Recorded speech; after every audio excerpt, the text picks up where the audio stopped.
Welcome to the Mirage Sports Bar Live. Tonight's match with the Grudge match is Nick Williams versus Jared Sharpe. They're playing 8-ball, 9-ball, and 10-ball. BCA rules, race to 15. Format changes every 5 racks. Winner breaks. It's actually not Wild 9. I had discussed it with the players before we started. It is going to be Call 9. Early 10s count as long as you call them. 10-ball option, push out, 3 foul. And they're playing for 500. Brent Taylor is with me in the booth today. Thanks for having. Yeah, no problem, Derek. And Rebecca Levine is reffing and racking tonight. We are about to start the lag.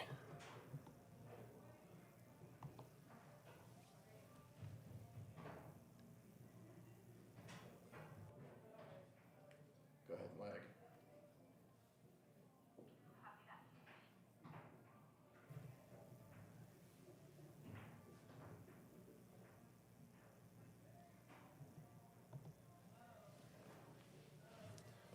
All right, here we go.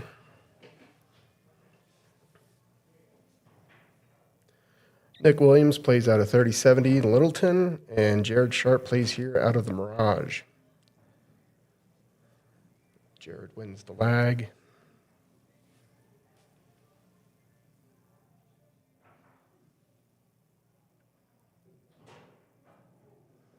So Jared will be breaking with a BK Rush.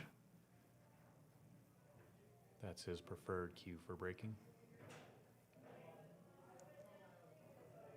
I go with the side break.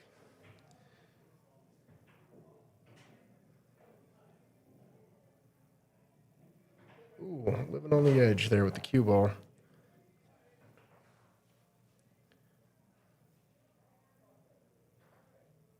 All right. Not a good start here with that cue ball sitting in the jaw of the pocket.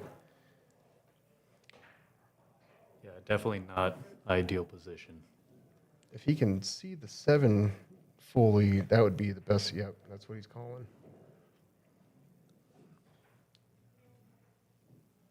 Good shot.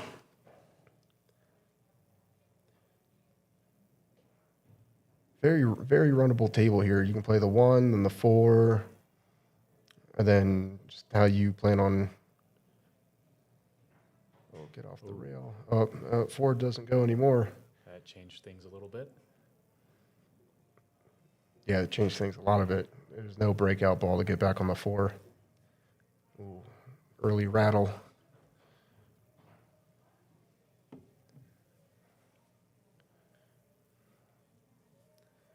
So fun fact with both of these opponents, they are both electricians. And they actually have a side bet. The loser gets to rewire the other person's house. Interesting. That may not actually be true, but they are both electricians. I never really knew what Nick did. He would just tell me he does like random stuff, and I'm like, okay. Yeah, you said he's been a master electrician. Nice. So they might have the same kind of eye going into this. Oh, early miss from Nick. Didn't leave Jared much. I think what I would do is I would just nudge the 4 off the rail, put it right in front of the side pocket, and leave the cue ball frozen to the 8. Yep. Looks like he was that. going for just that. Yeah, Nick doesn't really have a shot here now, except if he shoots over the ball, he can maybe play the 13. Actually, he does have the 10 ball. He can play the 10 pretty straight. Yeah, and if he wanted to, he is pretty decent with his masse shots. All right.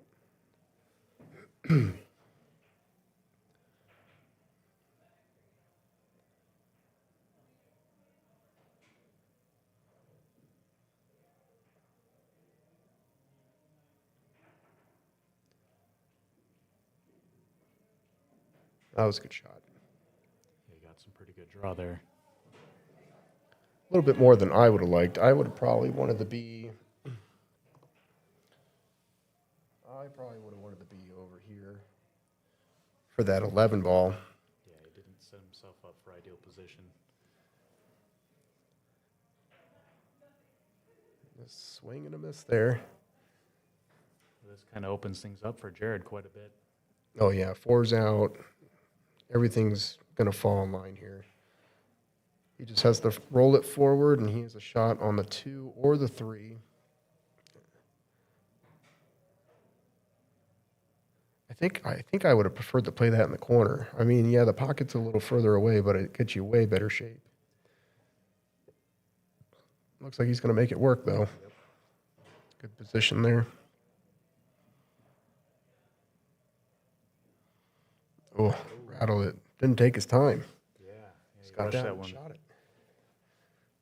Let's Nick back into the game here. Wide open table, nothing in the way. That is a common mistake that a lot of players that play APA make, is they will rush some of their shots knowing that they're confident going at it, Yeah. and then they're surprised they miss it. I know I'm guilty of that as well. Ooh, and he hangs the 11. So these shelves are pretty deep. It's a red label, 7-foot diamond. The slate is a little bit deeper into the pocket, so you got to be more on point. You can't just hit the tit and hope it's going to go in.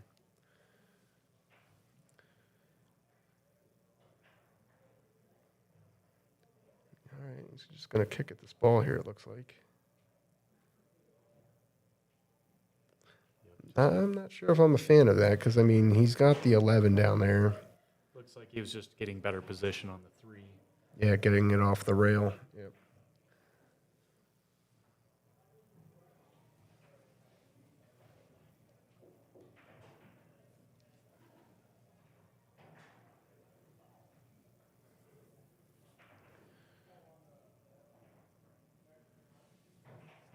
Good shot by Nick there. You just float this up, bottom center, get on the 15 for the side, draw it back. Okay, he's not going to do that.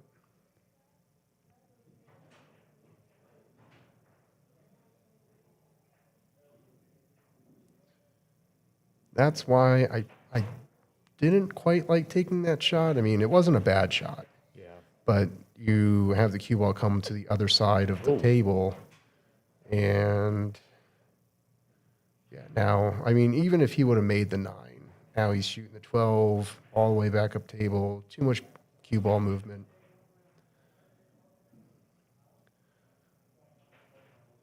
This is a tough shot.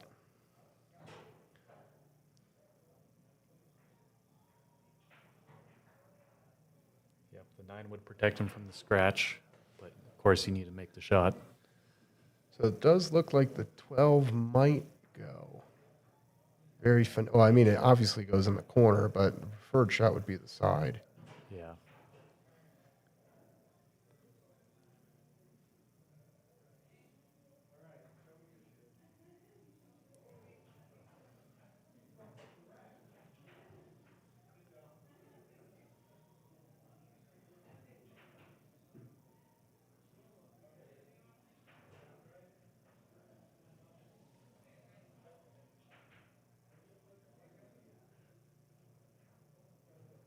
He's taking the 15. Okay. Probably just a little bit of follow. Oh, he missed it. Nope. Unless he was going for a defense there and he just didn't quite get it. So the position for this 8 ball is going to be a little bit tricky. Obviously, you want to draw over to it. Yeah. Yep. He was You have to have a nice, smooth stroke to pocket that ball. Yeah, he was too focused on trying to get position on the 8. Now I know he would have been fine taking that bank. Right. Nick looks to be a little straight here. Let's see. He's playing center ball. All right, he's going to opt for taking the longer shot here. He should get pretty decent position on the 8 if he makes this. Yeah, with pocket speed, he should be right there. Oh. Ooh, that was unfortunate. Yeah, that one you want to play with a little bit of top and a little bit slower. That way you're going to avoid that scratch that we saw there. Right. You didn't even need to hit it that hard because you're going to end up right over here anyway. I mean, you opted for the longer shot on the 15. Why not opt for the longer shot on the 8? Yeah. Jared's opting for the longer shot on the 8 here. Yep.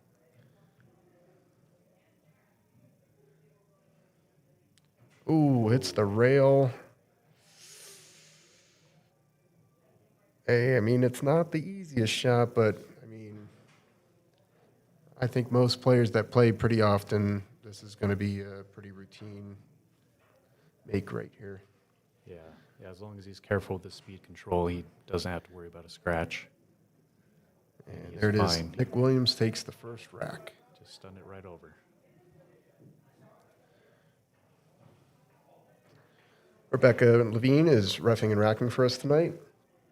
She placed second at the BCA Worlds in the 50th anniversary of the BCA tournament in Las Vegas this past, what was it, February? I think they have it now.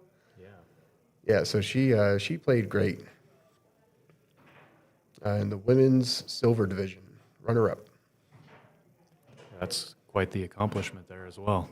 Yeah, she went undefeated all the way down to that finals match. That's a tough tournament. I mean, you're playing all day. Yeah, yeah. If the stress doesn't get to you of playing too much, you definitely get nervous and you get worn out and tired from just being focused all day. Mm-hmm.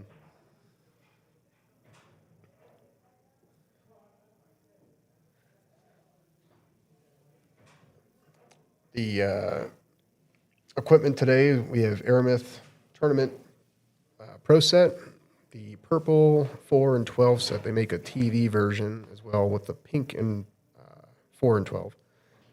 And then we're using magic racks, and obviously playing on a 7-foot Diamond red label table. I like the red tables. Blue tables are more the standard now. Red tables are a bit hard to find. But I've always enjoyed playing on red label tables. Yeah, they both seem to be pretty good. But yeah, once you get to that upper skill level, you'll definitely notice a difference between the two.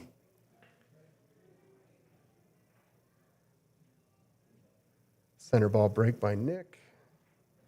I used to do the center ball break. That's a really good spread. That's a great spread.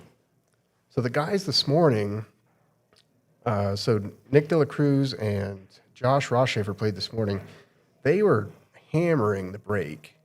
And one of the problems with hammering an 8-ball break is you end up getting clusters. And you don't think that you can get clusters by hammering the break.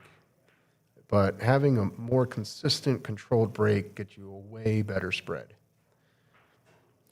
Yeah, this is true. Sometimes it is strategic too, if you're playing a much higher skill level, that you do leave those clusters just to kind of give yourself a little bit of insurance of them not running out on you. Right. Well, Nick misses the opening shot. Kind of hammered that one too. Hit that way too hard.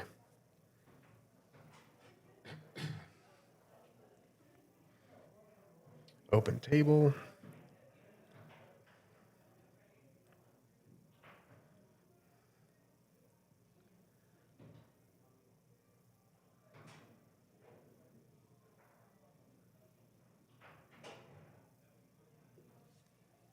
Not bad.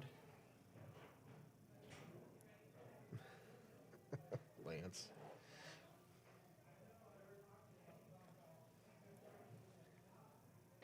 Calling the 5, really.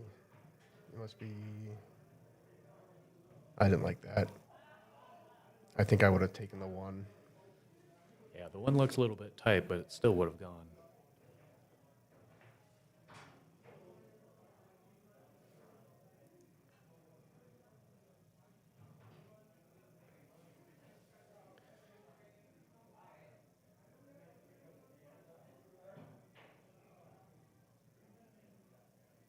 There you go. That's got too close to the work there. He still has a shot on the 9.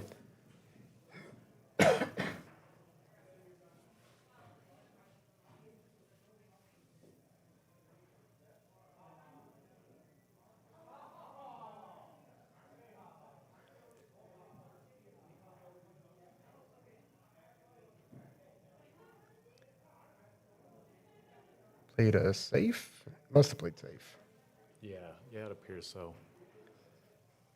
So the balls are cleaned after every match. So the match this morning finished, came downstairs, cleaned the balls, brought them back up, and we clean the table after every match and every 5 racks.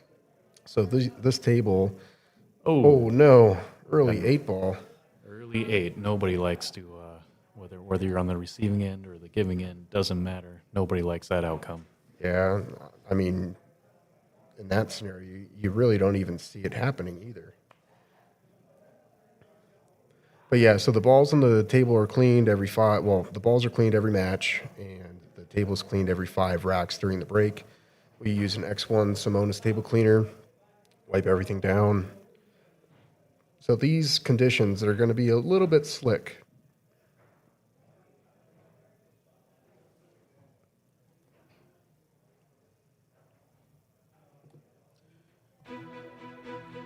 Here are some of the upcoming matches. We have Conrad Johnson and Brent Taylor, who's commentating with me. They're playing on April 25th at 11:30 a.m.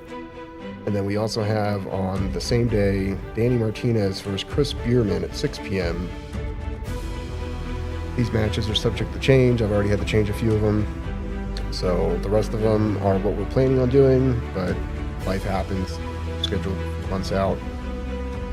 If you're interested in playing, I'll have my details up on the screen at a later time. I am booked out until August. I don't have July or August dates yet, but there is a wait list.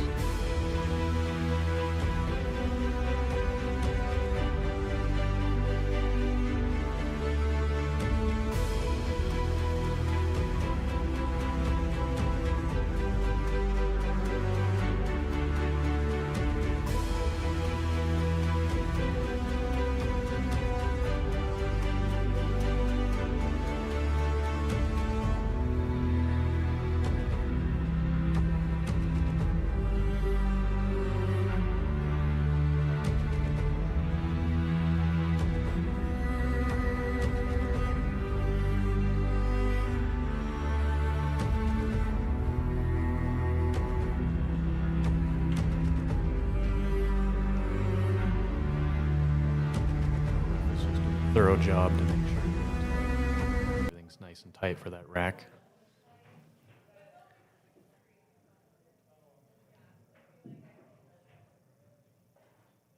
All right, that was not a great break. Yeah, just a little bit of a problem area there.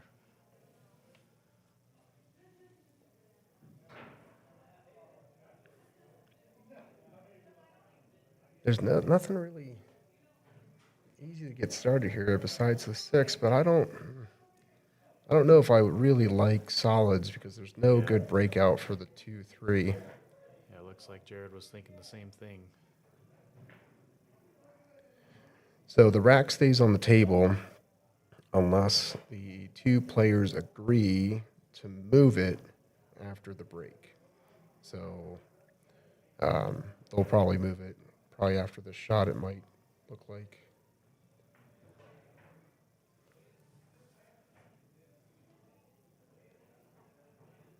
Or not. The 3 ball's still on the rack.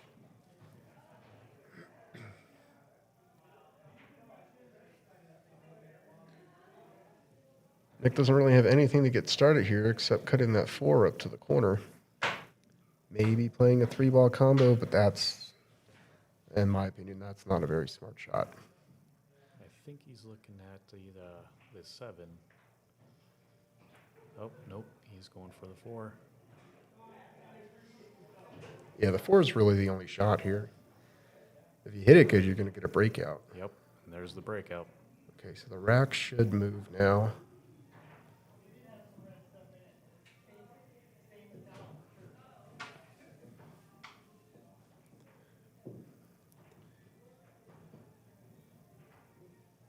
He's shooting a little fast. It's not. It doesn't. I mean,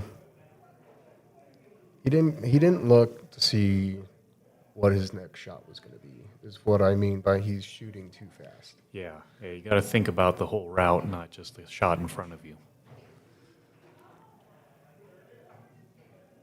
I think I'd take that 5 ball right now. Because the 11's going to hold it for you, and then you should have a decent shot on the 7. It's playing safe.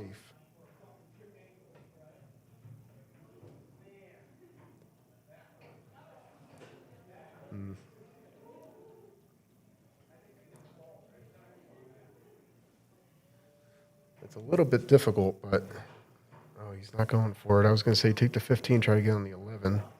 Yeah, he went for the combo. I think he was thinking even if he misses, he's breaking apart that problem. I don't know if I really saw that as that big of a problem. He leaves Nick a breakout on the 5, which is Nick's problem ball.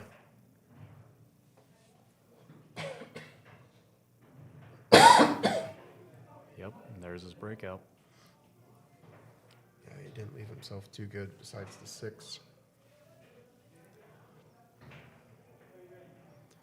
Yep, he calls the 6 in the corner. Oh, way off. Not even close. Samsonite. He was way off. The 10 should pass the 7. It'll go. And then, I mean, if you play the right English, you can bump the 12 off the rail. Well, you bumped the 7. Use the 7 to get it out of there. That was smart. Yeah, take the 15. Yep. Then the 11, and the 13, 12, and you have the 8. Hit that quite hard. I would have just I like slow rolling the balls in, unless I really need to make sure it stops on a dime.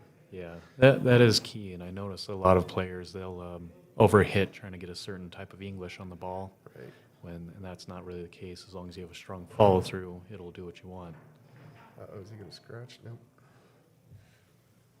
Yeah, for that 15 ball he shot in the corner. Obviously, he was trying to stun it, but you have to be dead straight to really make sure that ball stops. Yeah. If you're on an angle, you're going to slide just like he did. He got lucky where the rail killed the English on the ball and left him a shot, but it could have not ended up so well. Good shot in the side by Nick there.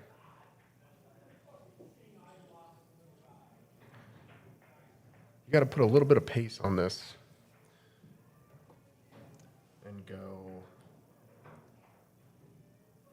5 and then try to bring it back. It would actually more so go like this. Yeah. Yeah. So he didn't leave himself the best there. Yeah, he needed to stroke that better. The 6 might pass the 7. If it did go in, it would bobble in. It's not the easiest combo either. I think he might be going for the other corner. Oh, he's going to scratch. Fortunately, the 12 is now tied up for Nick Williams, so he doesn't have to worry about Jared running out here, unless Jared plays a great breakout. He does have ball in hand, so he can try to figure out a breakout right here. If that cue ball fits behind the 7, maybe a good idea is just to play a stun shot and hook Nick right on his ball on the rail. He's going for the breakout, though. Oh, missed it. Too worried about the breakout. Now, Nick's ball, I believe, goes. It may slide off the short rail and go in. It's a little tight. That might be definitely a good call for a hit watch right there.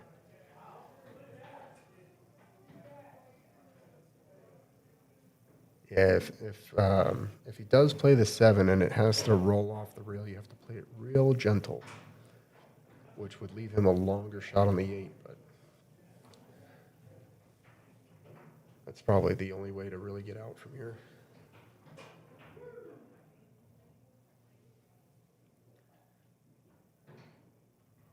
Oh, he went for the breakout. Okay, must not have gone. Didn't leave himself anything, though. That's the biggest problem with breakouts. You never know where the balls are going to land. Yeah, a lot of variables there. And when it's your last ball, then you can really hurt yourself.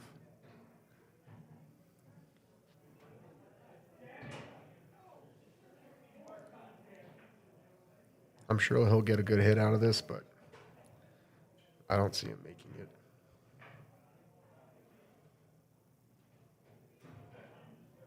Oh my goodness, did he call that?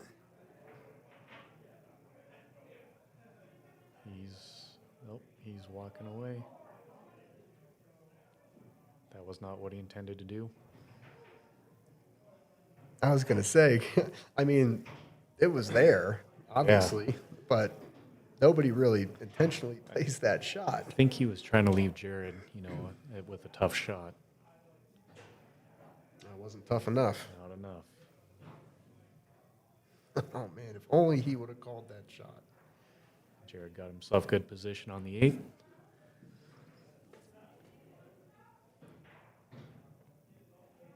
All right, Jared's on the board. 2-1. These guys are playing a lot faster than the two players this morning. Yeah, this is going pretty quick. There haven't been any defensive battles here yet. Yeah, we're under 30 minutes in and 3 racks down. We did have an early 8. But Yeah, that's always unfortunate. two players this morning, they played a lot of defense. It was actually a lot of really good defense. It was fun to watch. They, in my opinion, shot a little slow, but they were very methodical about and really thought through the process of where's my cue ball going to be, what will happen if I play this shot, what will happen if I play this shot. So they really went through just about every scenario and tried to pick the best shot that they could execute correctly.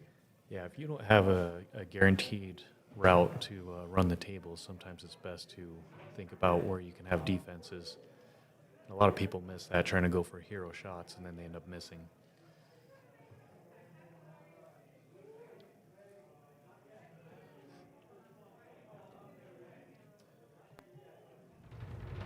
So in 2 weeks at 11:30 a.m., Conrad Johnson plays off against Brent Taylor. They're going to play 8-ball, win by 2. 10, winner breaks, BCA rules. They'll also be using Magic Racks and Aramith balls. Playing for 500. Sean Ford will be the commentator with myself. Jackson Perini will be the referee for that match. Live here on Table 5, 11:30 a.m., April 25th.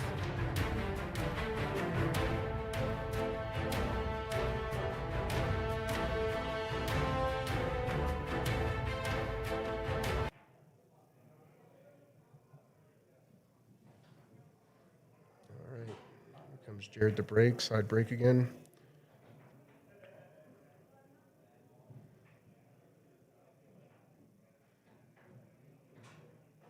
Oh, 4-ball bobbles, but the 6 drops.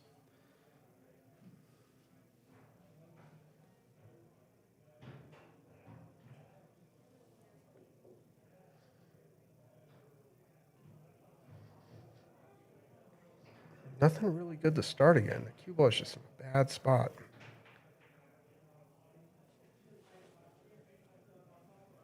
Yeah, if he can get something down, he could probably find a good route, but it's not in the best position right here. Oh, that was a good shot. And he got himself on the 7. Don't scratch. Yep, Oh, it didn't drop. living on the edge. That's a hard spot to shoot out of. Oh, yeah, I hate shooting out of the pocket. Yeah. I mean, that's just a really tough shot in general. He didn't leave Nick in the best position on that shot either.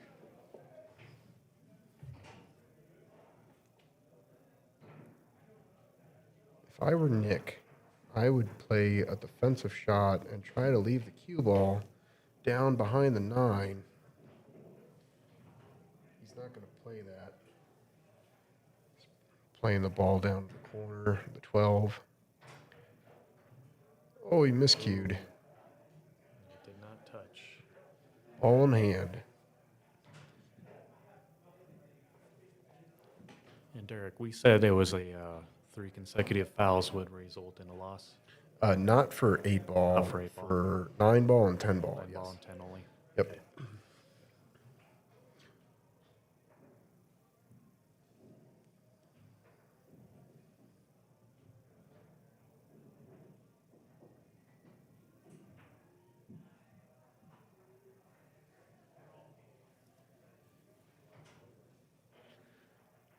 Yeah, it's a good ball to start with. I may start with the 2 and get on the 5, so I'm not shooting over a ball there, but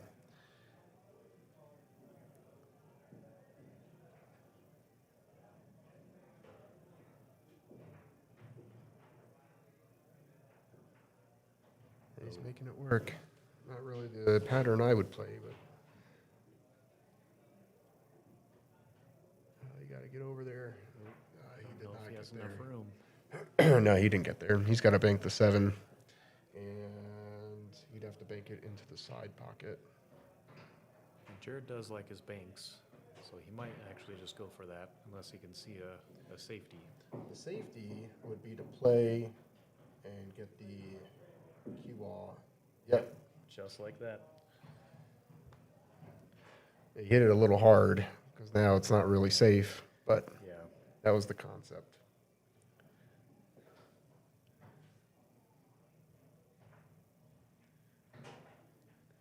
Nick going for the 12 ball again. He's a bit straighter this time. Good shot. He drilled it. Went a little bit far. I think he wanted to play the 9 ball next, but this would be a great opportunity for safety to shoot that 9 towards the side pocket Just and stop just shot. stop it right behind the 13. Oh,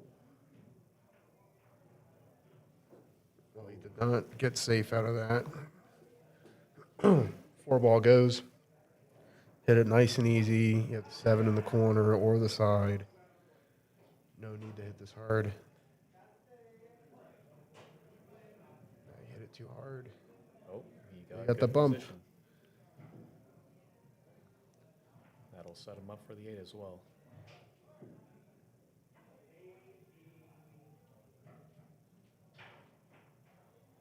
Oh, no. Sometimes shooting down a rail can be really tough. A lot of people overthink that shot. He's not taking his time, though, either. He is shot the rushing. 7. He didn't even stand up. He just, like, adjusted his body to the left. And adjusting while you're down is one of the biggest mistakes a player can make. So it's going to leave it up here for a bank to the side pocket.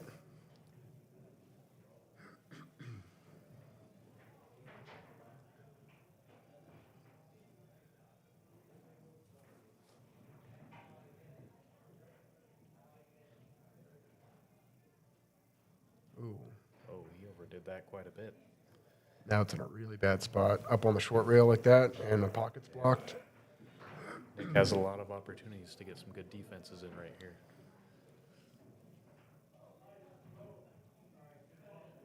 Yeah, he's playing defense right now.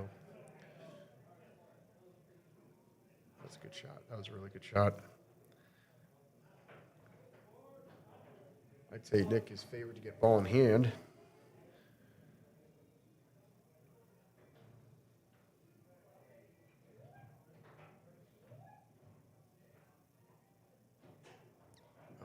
Just going for a Z. Oh, he Got hit a it. good hit. Wow, that was great. Nick has a wide open table, nothing in the way. Easy shot to start.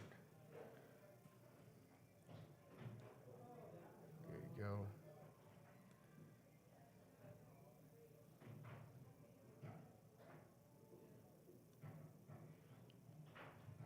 Yeah, take the 13. No reason to have a ball down there anymore.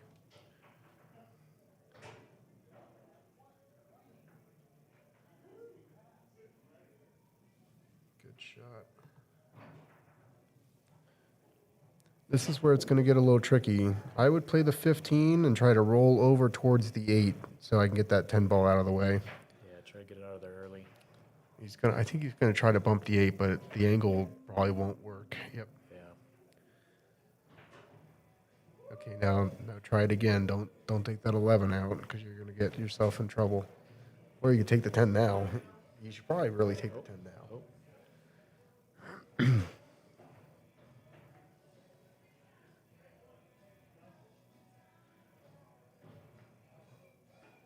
All right, it's working out for him. Again, not quite the pattern I would realistically play. Too many variables. Oh, yeah.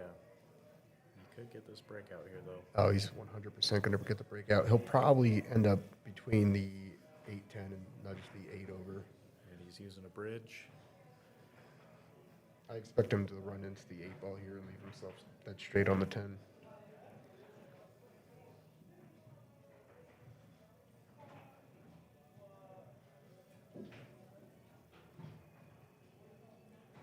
Not quite dead straight, but That was well done.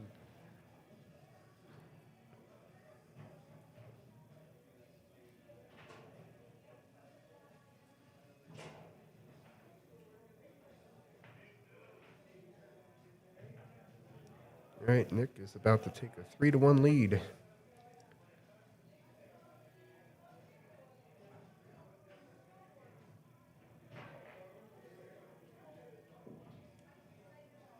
All right, 3-1.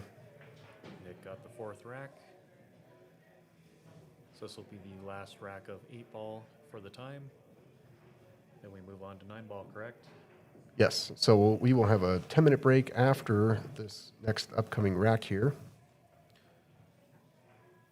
And then we will transition over to 9 ball. So when they play 9 ball today, the alternate rules they're playing by are they have to call everything. And when I mean call everything, it's call pocket. So 1 in the corner, 2 in the side, etc. Will they be calling combos and caroms as well?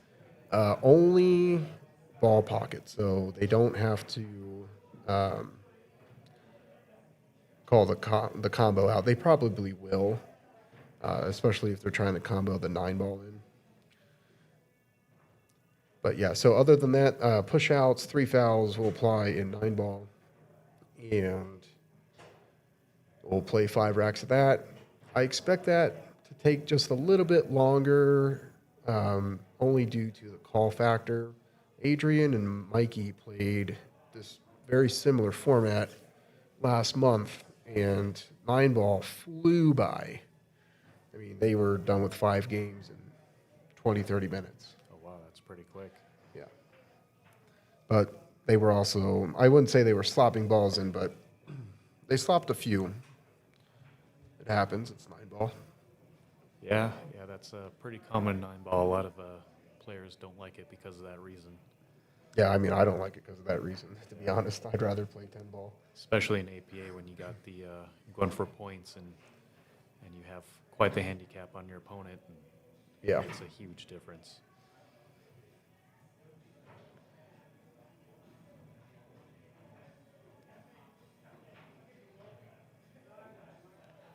I feel like his shaft is kind of flexing off to, like, deflecting on the break, and he's just not getting a real solid break. It's not a bad break, but it's the first one he did was great. Real nice spread, but there it looked like his shaft deflected off the cue ball a little bit. I think he had a little bit of a left or right on that. Yeah. All right, so Jared takes stripes. I mean, if the 9 goes, he should be in good shape. Yep. And the 9 goes. All right.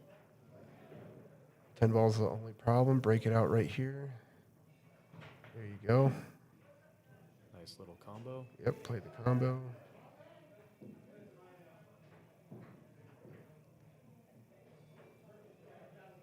Good That was well shot. played.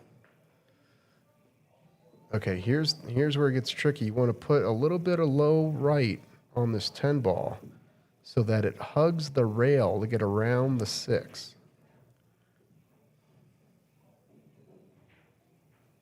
So you basically just want to hit it, and then it kind of, the low kind of pulls it down. Okay, so that's not what he did, but that's probably the better shot to take. Because now he doesn't really have anything to shoot at.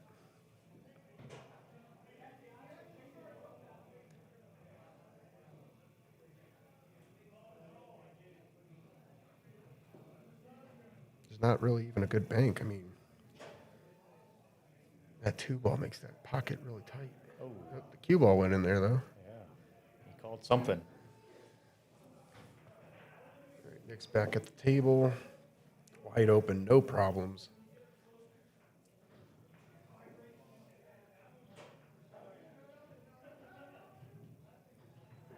So I do request that the players don't touch any of the balls. The referee, if there's a foul, table foul, pocket foul, anything, the referee will move the balls, polish the cue ball before giving it to the player.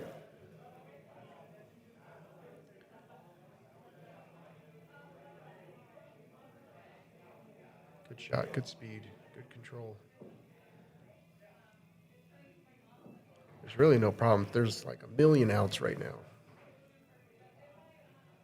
Just have to be very controlled in your shot making, which he's doing at the moment.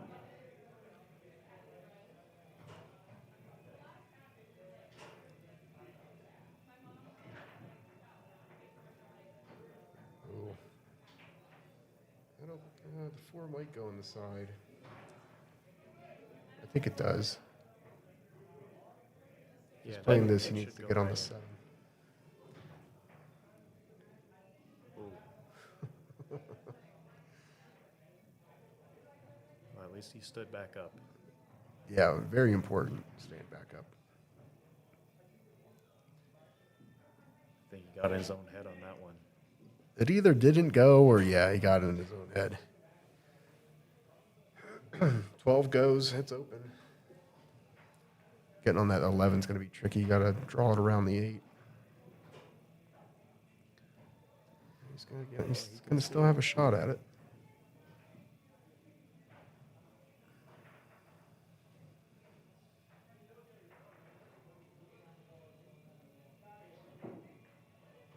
Good shot. It was well played.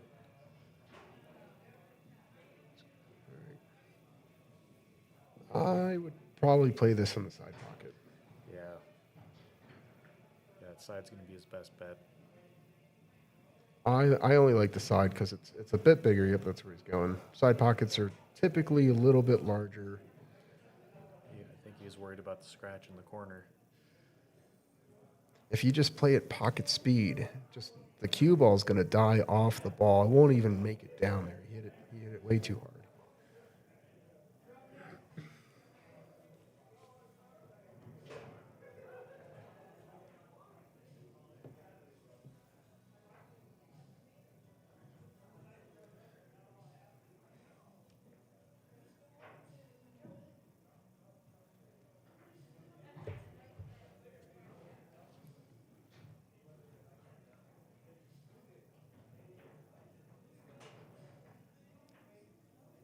Oh, that was well played. Hey, he's got a good angle on this too, where he can just put center top, no English, no left and right, just center top. You're going to hit right about the first diamond and come down and have a shot at the 4. So you put a little bit of left on that ball. That's why it came out towards where his chalk is. So he's got to watch out for a scratch on this one as well. If you put top, now this is where you want to put top right. Top right should avoid the scratch.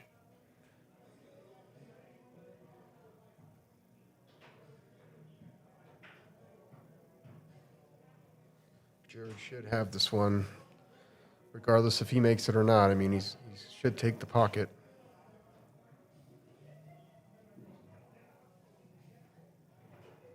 A little bit of bottom on this. Oh, Oh, he didn't take the pocket.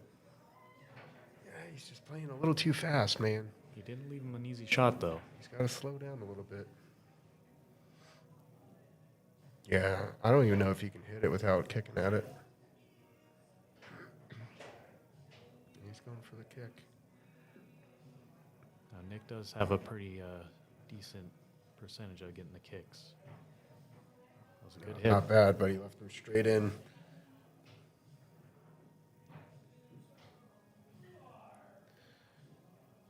All right.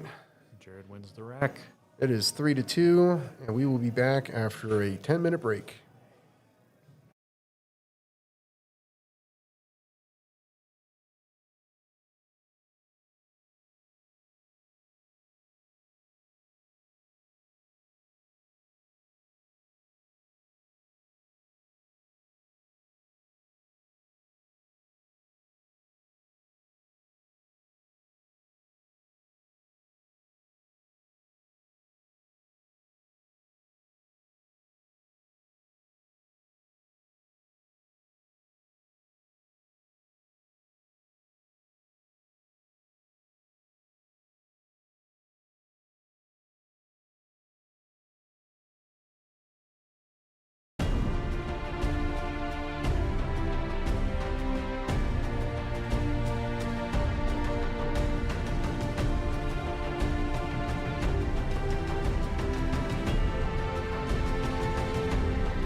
All right, and we are back. It is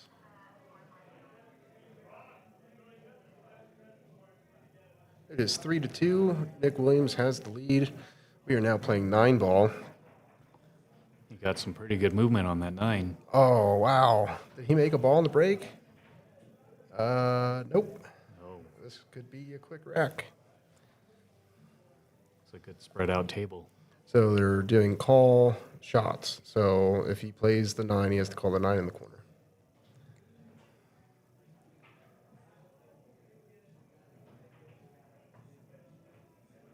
Oh, Yep. got an early 9. Quick rack. Look at that. 4-2. Another point for Nick.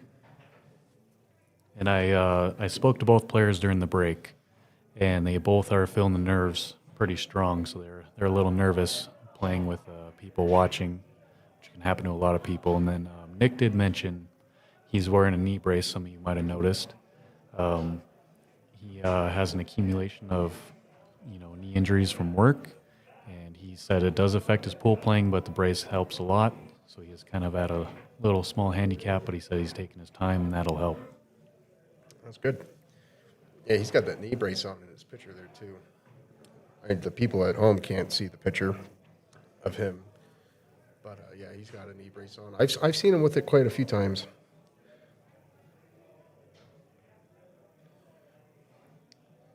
Yeah, so we'll probably see him use a bridge a lot more on some of the shots where you have to reach due to that injury. These 9-ball racks are going to probably go pretty quick.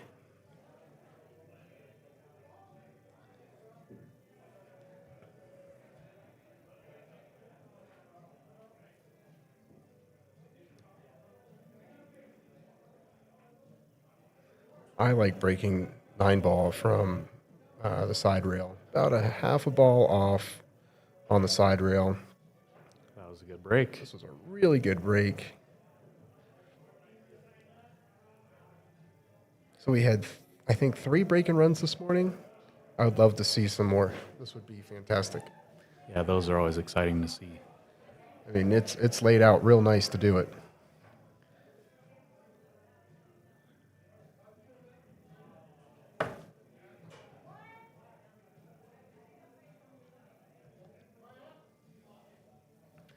Nice and easy on the 4. Nice and easy.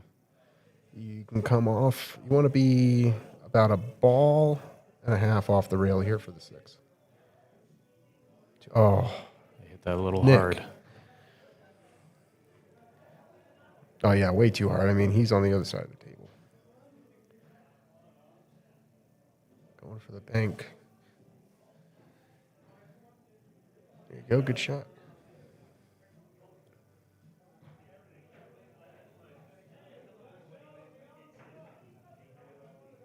That was a really good shot. Got through the window. Yeah, he got Perfect. good position on the 7.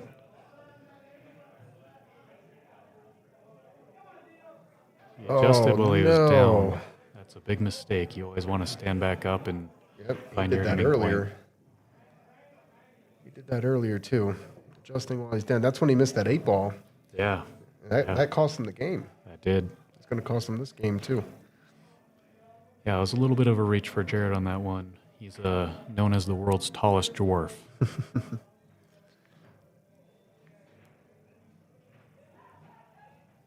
Oh, Nick. ooh. I mean, there's a way to play that shot. And You didn't need a lot of speed. actually, I would play it with more speed. More speed? 'Cause I would hit the Try to ball fuller, compress the Come off the nipple. cushion. Compress the nipple of the ball and go up and down. That creates your angle. Well, Jared sure lucked out there. That was a nice easy out for Jared. 4-3.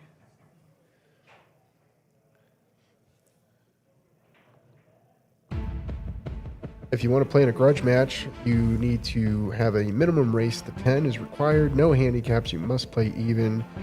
Minimum of $250 per player, and you must take a mandatory 5 or 10 minute break every 5 racks. Nick and Jared have opted into taking the 10-minute break. And then players get to choose basically everything else. The format, whether you want to play 8, 9, 10, Saratoga, Banks, or a mix of formats, it's totally fine. And the rules, they get to choose all the rules. The only rules I will not allow are ball counting rules. For example, like APA 9-ball, no ball counting. You get a choice of racks and balls. If I don't have it, I'll buy it. And we will always have a referee on standby. You are allowed to rack your own. Most players say, well, if the referee's already going to be there, may as well have him rack. That's totally fine. And of course, winter break or alternate break. My details are at the bottom. You can text me at 720-576-9806 or message me on Facebook.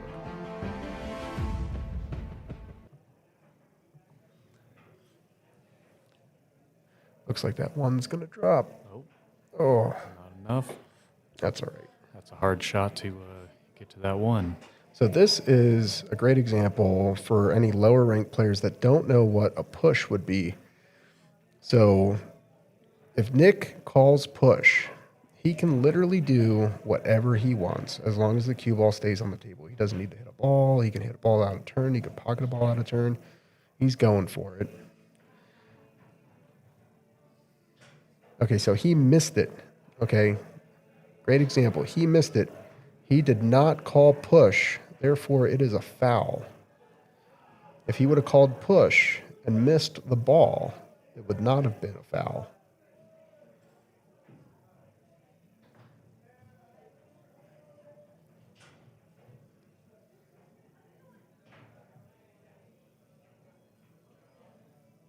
That was a good Fast combo. again. Playing fast again. You need to know where you want to be with this 3 to get back on the 4. Might have overdone it. No, he got real good Oh, on it. Yep. Really well on it. I was worried about hooking behind the 8.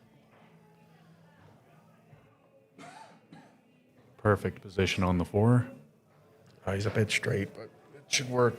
5, I think, goes. Might have to slide it off the long rail to get it in the pocket, but too much. You think he opts for the bank shot here? Ooh, that's Really tight. Yep, he is.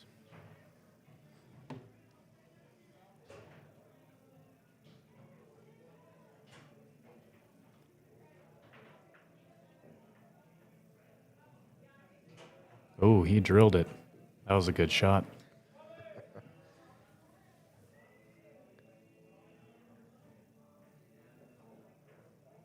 Got around the Good 9. shape. That was perfect. Should tie it up 4-4 here.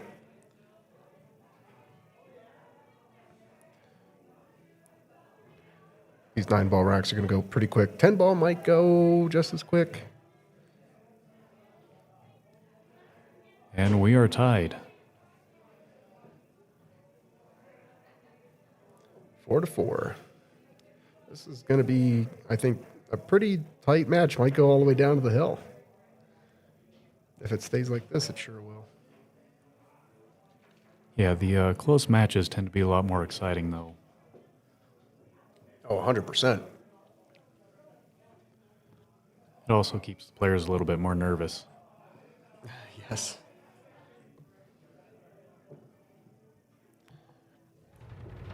In 2 weeks, we're going to have Danny Martinez face off against Chris Bierman. They're playing 8-ball and 9-ball. Race to 15, alternate break. BCA rules with slight alternate, no 9-ball snaps. And scratch on the 8. Actually, scratch on the break. My mistake. It is behind the line. They are using diamond racks, no magic racks. And the Aramith balls that we're playing here with today, playing for 600 in the middle. April 25th at 6 p.m. on Table 5 at the Garage. Aaron Erfman will commentate that match, and Kylie Pelzer will referee and record.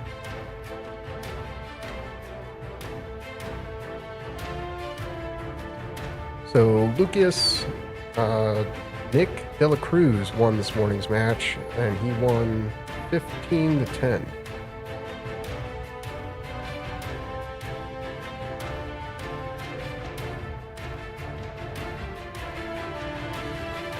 Right, here we go. Looks like he's changing his braking position there. It goes to 6.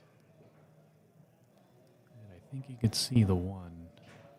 Maybe just barely. I would push here. I will almost always push if I don't have a good shot at the lowest numbered ball on the table after the break.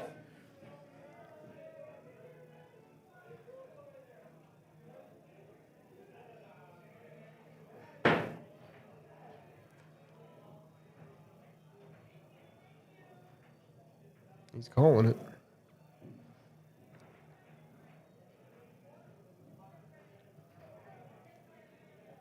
Oh, look at this leave.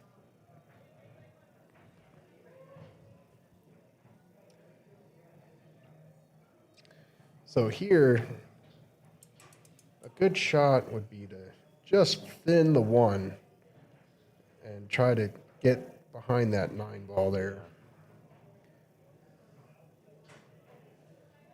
Ooh, Or, going for it. yeah, but there was no pocket. Yeah. Oh, look at the leave. You're going to see a jump cue? They both got some lucky defenses there. I don't think Jared can reach it with a jump cue. Yeah, he's gonna go. At it. Yep, Going around the 9. he got it. Oh. That was a good try. He left Nick a shot at the 1, but there's plenty of balls on the table. This is not the easiest of runouts. Getting on that 3 is going to be a little bit difficult.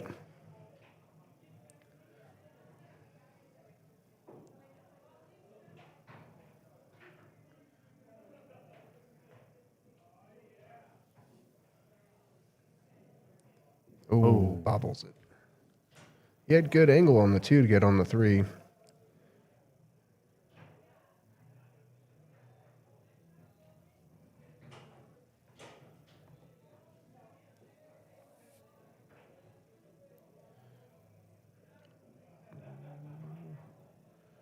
Now how are you going to get on the 3?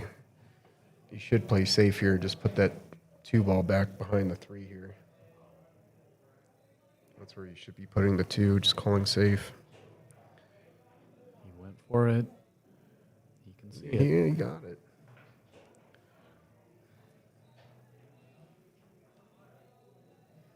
He's actually running this out really well. Now these are the shots that he struggled with earlier on in 8-ball. I think he's calling the corner. I think I'd just roll this into the side. He's making it work. He's playing good. He's playing fast, but he's playing good. This should be out right here. That's what I mean by he's playing fast. Typically, you're going to want to play that 7 in the side, not the corner. There we go. That's a better pace.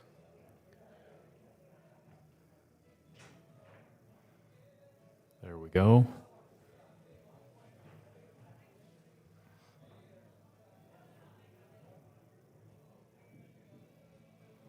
All right.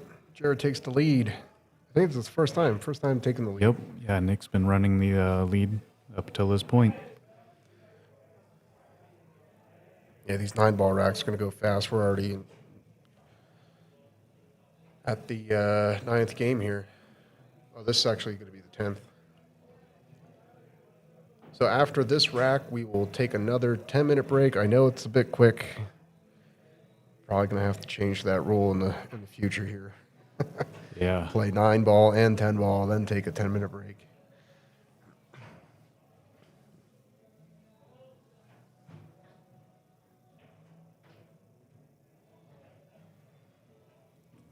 Well, I want it to be suspenseful with the music. We're playing good pool here. Want it to be suspenseful and exciting. So, with the comment from Lance there, every time the commercials come up, that music makes me feel like I'm watching the Avengers.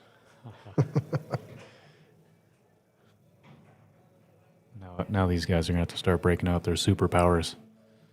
Yeah, let's see some jump shots and some 4-rail kicks. That would be amazing.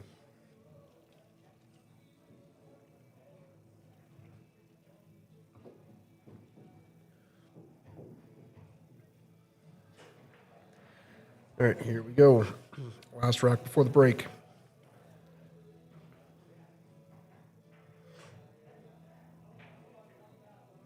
Ooh. Scratch. Oh, no. Oh, wow. And he leaves the 1-9 again. This will be a quick rack. Oh, jeez. Nick's gotten lucky now twice with that break.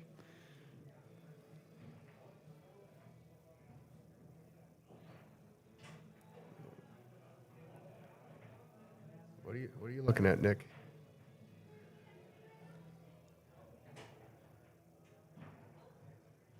There you go. Yep. There you go. I think he was just trying to find his aiming point.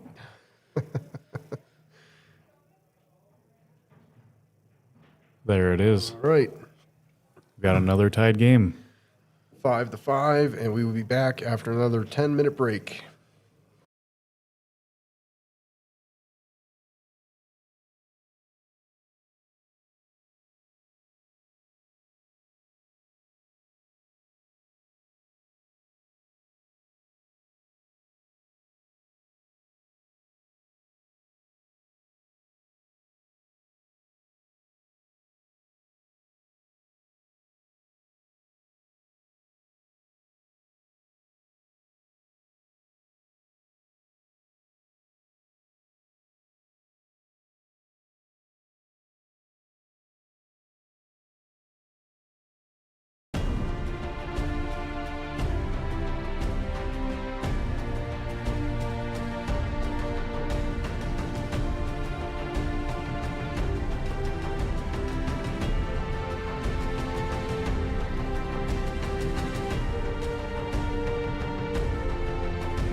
All right, we are back. It is 5-5, all tied up.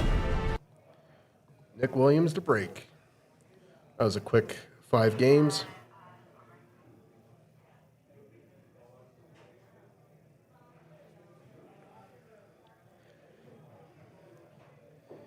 Okay, so now they're playing 10 ball. And they're playing traditional 10 ball rules where if you haven't played 10 ball before, it's just like 9 ball. You shoot them in consecutive order.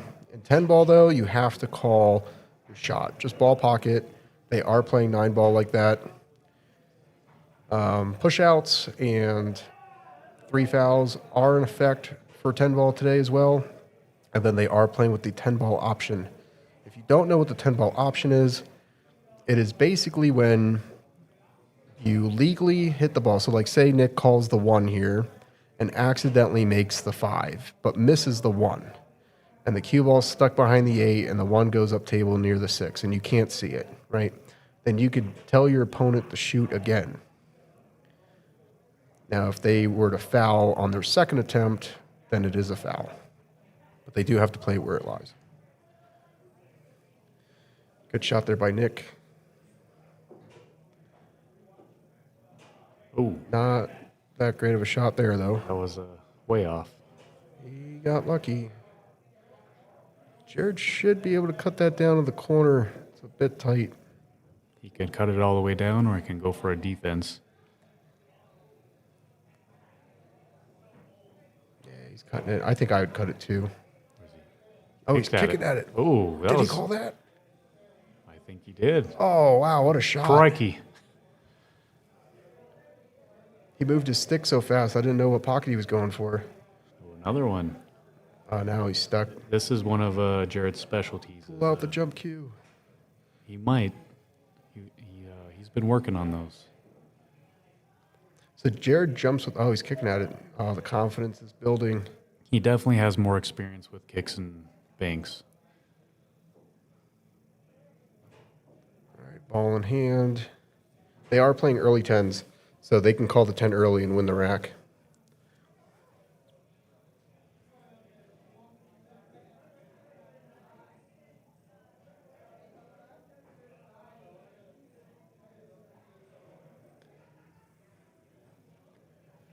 Oh, overrolled it.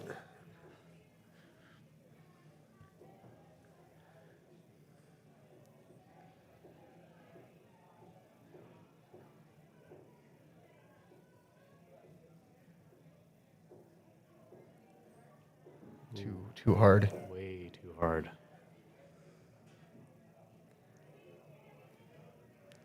That 5 does look like it cuts down. It does.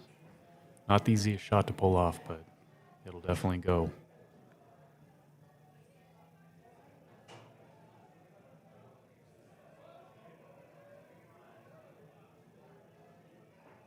And he went for a safety. No Smart rail. move. No rail. Oh.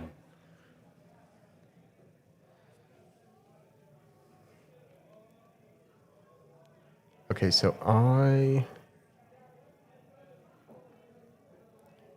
the best way to play this is going to be play the 5 down in the corner where Nick's standing right now. Play the 5 down there and have your put it on a slight. It doesn't need to be on a big angle, just a slight angle, so that you come back over here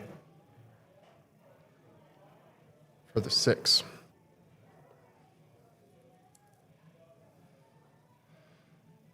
Yep, that's good. It's not a. Oh, He's called the called the side. side. Oh, don't do that. You're not going to get on the 6. Oh, maybe he's changing his mind. Nope. Okay. His position. Now he went down and he's going. I thought he just called the corner now. Yeah, but what are you going to do with this? Didn't play position properly. Yeah, what are you going to do with the 6? Is he going to try to combo Playing the safe. 10? He's going to try to put it behind the 9. He got it. We played that really well. You know, ever since Nick overcame his addiction to fabric softener, he's been improving his pool playing. Haven't you ever noticed that he's always smelling very spring fresh? I don't smell the guy. Nope. That was a good hit by Jared. Got nice full contact on that ball. Unfortunately, left Nick a shot here. Getting on the 7's a bit tough. You have to go around the 9. And the scratch. Jared should be out here. Everything's pretty wide open.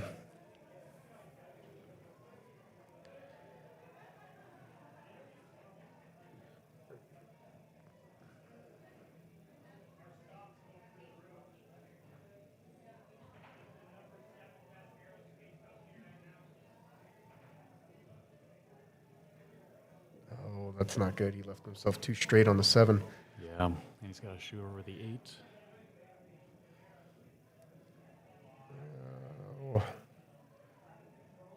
Is he going to try to cut it?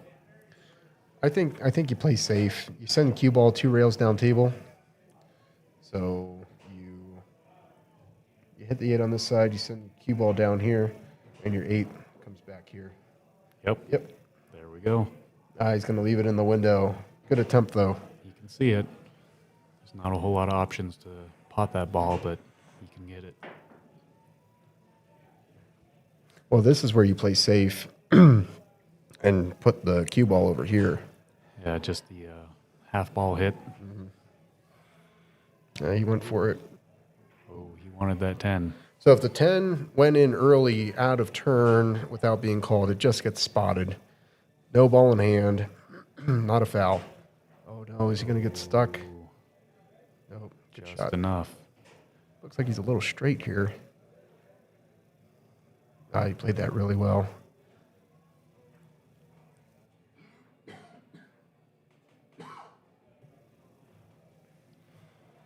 Oh, That was good. I almost thought he missed that. Took a little bit more time that time.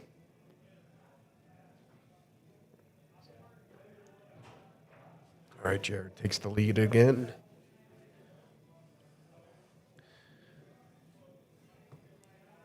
So Nick Williams plays with a Viking cue with a Viking Pro 11.75 millimeter shaft.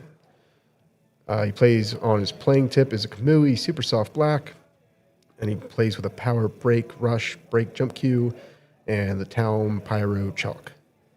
Nick Williams plays out of 3070 Littleton, which is just a couple blocks here from the Raj.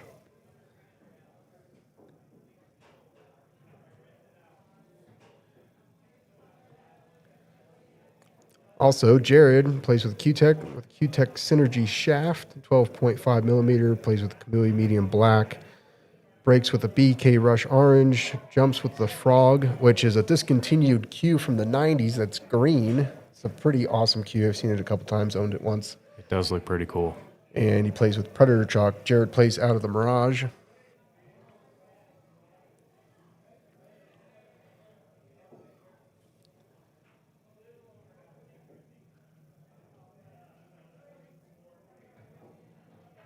All right, here we go. Back at it.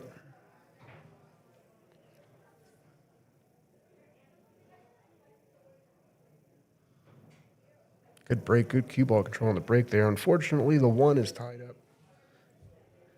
Again, this is a great. This is even better because if the cue ball is if the 1 ball is frozen to the rail, it's going to make this an even more difficult hit. So a push out here is highly advisable. This would be ideal for the push out. Because like if that 1 is frozen and he doesn't call push, it could result in a foul. Okay, so he pushed. Again, for players that don't play the push, Jared now has the option to shoot this or give it back to Nick. From this point forward, it is strictly 9-ball, and fouls are in effect.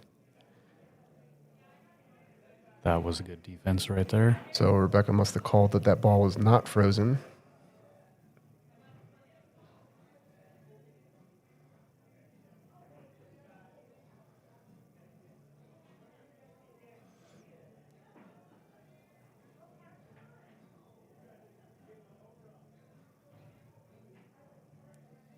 Good hit by Nick. Got a good roll there, too. Might be able to... I'm sure you can fin that ball. And the control part here is try to leave it up behind the 7. That works too. Yep, still a good shot. There's a little bit of a window. I don't think the cue ball fits through that window, though. That's tight. It might go.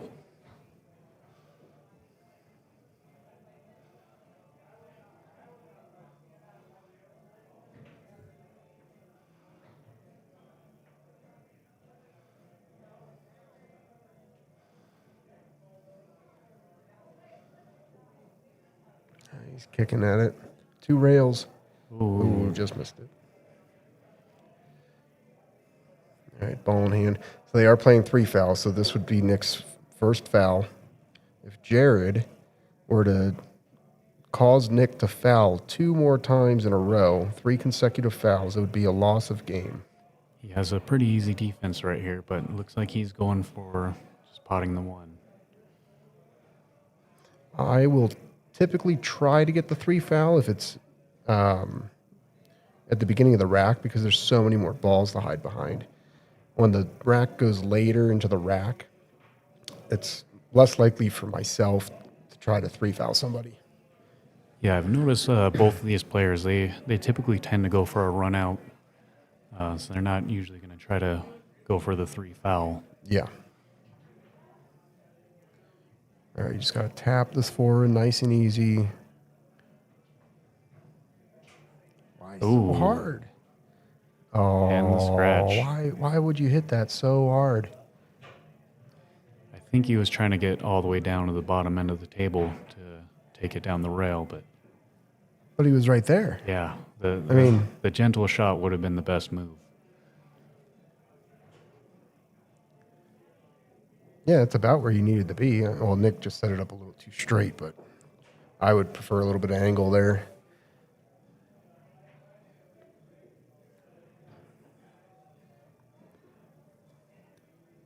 All right, getting from the 8 to the 9 isn't going to be too difficult if you leave yourself on the short rail.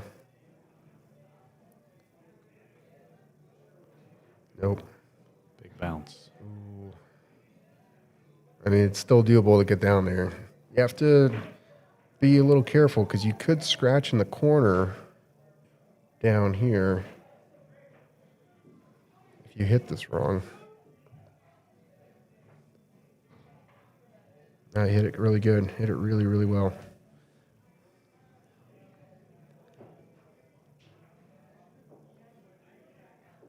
No, he's not going to want to hit this one too hard either. Nope. Nice and easy center ball sends you right up for the 10.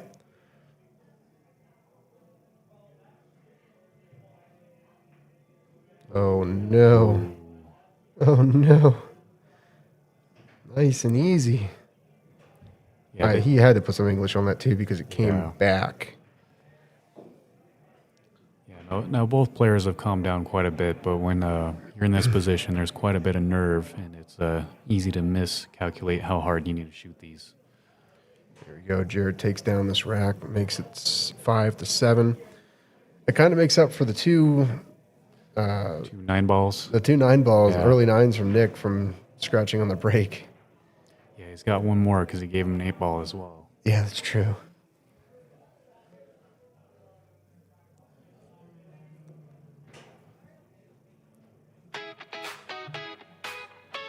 Come down to the Mirage and hang out. Sunday through Tuesday, happy hours, half price pool.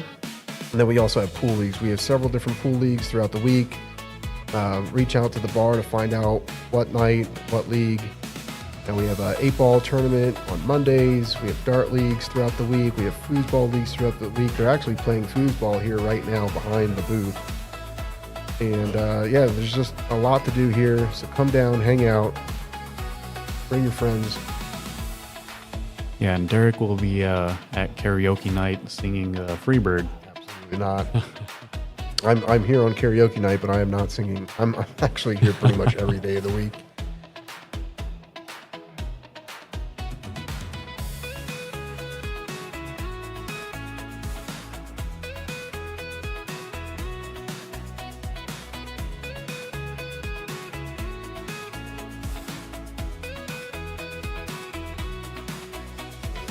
Go. So Jared is inside the break box.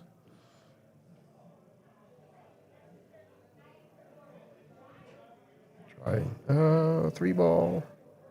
And he's got a window. So he's got a window on the 1.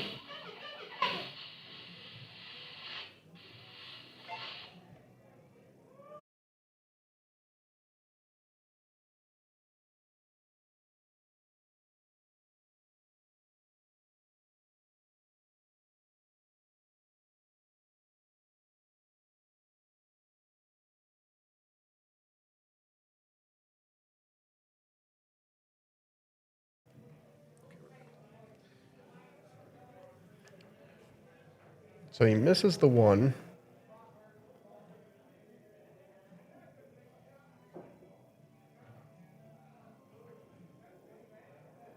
Nick misses the 1 too. Although he didn't Gets a leave out of it. He would have left himself the best shot on the 2 either way.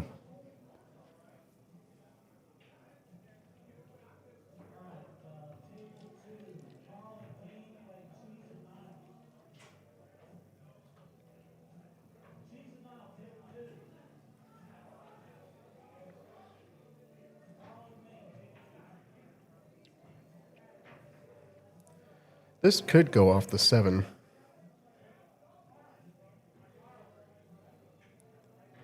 Hit it too full. It was tight. It may not have gone. It looked like it may have gone. That's a really hard call there.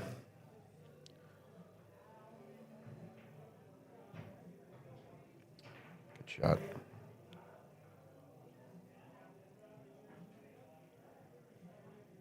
Oh, Too hard. Okay, so here's a great example. So he legally made contact with the 2, but he accidentally made the 8. So this is where the option comes in. Obviously, Nick's going to take this because he's straight in on the 2 ball. But say that 2 ball was like behind the 7 and you couldn't see it. Then Nick could have told Jared, hey, you need to shoot again. And he has to shoot it from where the cue ball lies.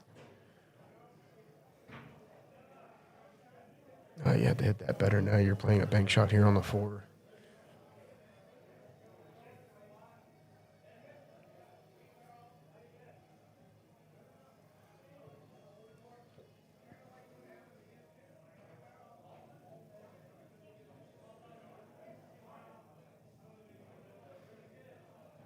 Good shot. very good. And he gets shape on the 5. Oh, just barely not enough. Didn't get the love bump.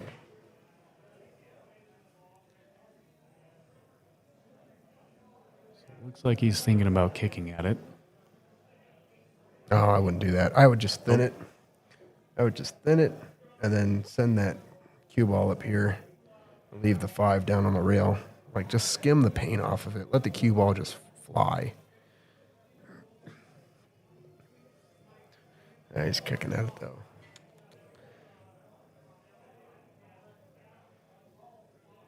Oh. Yeah, too much English. You didn't really need to play any English on that. No. He definitely overcompensated that angle in English there.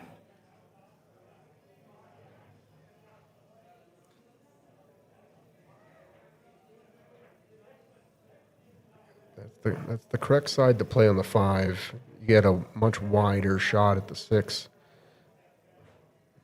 He put English on that. You just want to put nice center ball.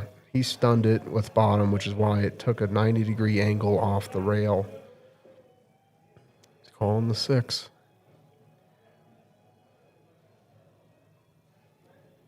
So on those thin cuts, it's typically better if you extend your bridge and you can see a better, edge to edge on the cue ball and the target ball. So this 6 goes. You got to be careful because you're thinning it and your cue ball is going to travel towards the side pocket over here. So you have to be a little careful on these shots.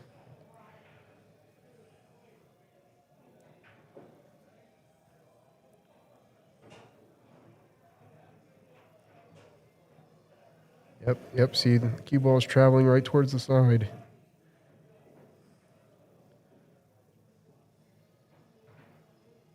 I'd play safe here. Just rail first into the 6. Oh, he went for it. Wow, I didn't even think got he it. went.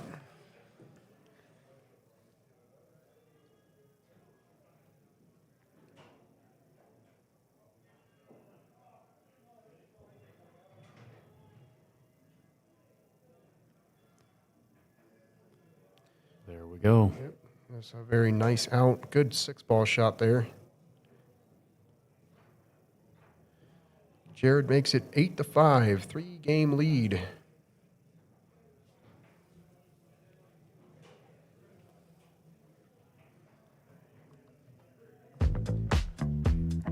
We have comedy down at the Mirage on the last Friday night of every month. I think they're changing it. I think now they're doing the second and last Friday of every month. I have to confirm that with the bar. It's a free show. Friday, April 24th, 2026 at 7:30 p.m. is the next free show hosted by Sam Butler. He is one of the servers here. Just come on down. It's in the Garden Bar, which is the lower half of the Mirage. The Mirage is a 2-level bar. The upper level has 17. Yeah, we have 17 pool tables on the upper half. We have shuffleboard. There's a ton of dartboards up there, bar, stage, and then downstairs are foosball tables, and that's where we also host the comedy.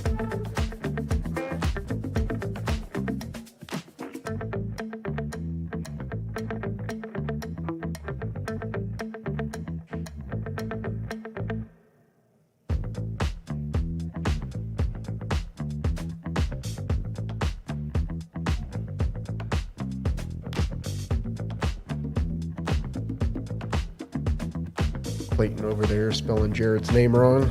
Way to go, Clayton.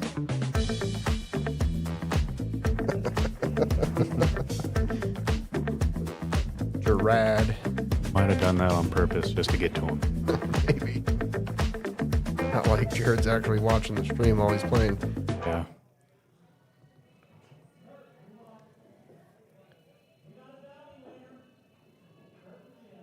Oh, man, that one just not laying in a good spot for Jared. That is not ideal.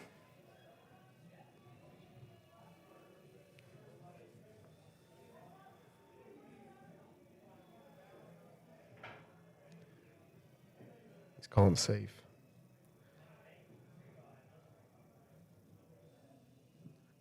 That was good. That was a good shot. That's the right move.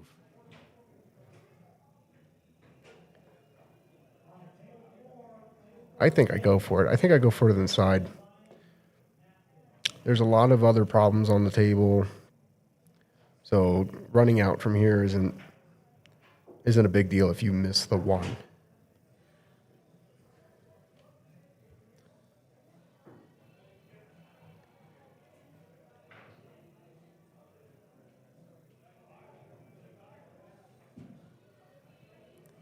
I think he was going for a save, trying to hide it behind the 2, but he bumped it. Yeah, I think so too. And it doesn't hurt him because the 2's tied up, the 6, 7's tied up.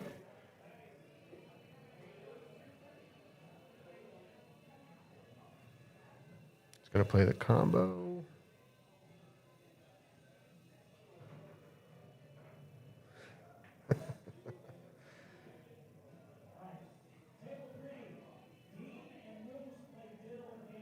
Oh, what a shot. Wow. Oh, slow down, cue ball. Ooh. Oh, no.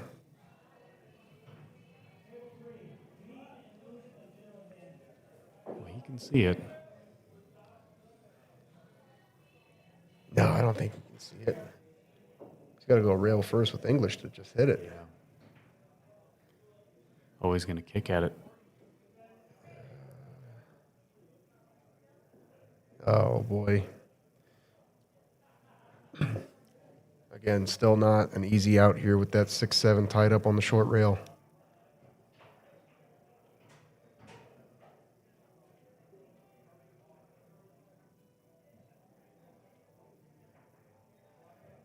Good cue ball control there for the 4.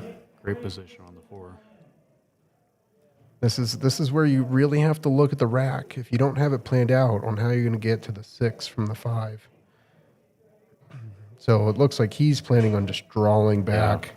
Yeah, he's going to put a lot of draw on that and He's gonna hope he gets position. come back here. Yeah, like you said, hope he gets position.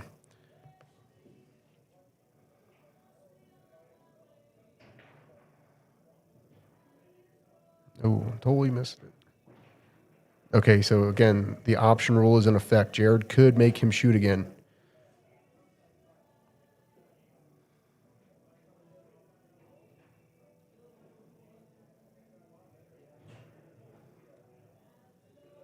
Looks like they called out Cluton in the comments there. Okay, so Jared opted for Nick to shoot again, and this is a really good move here because you have to bank the 5, and you're probably not going to end up on the right side of the 6.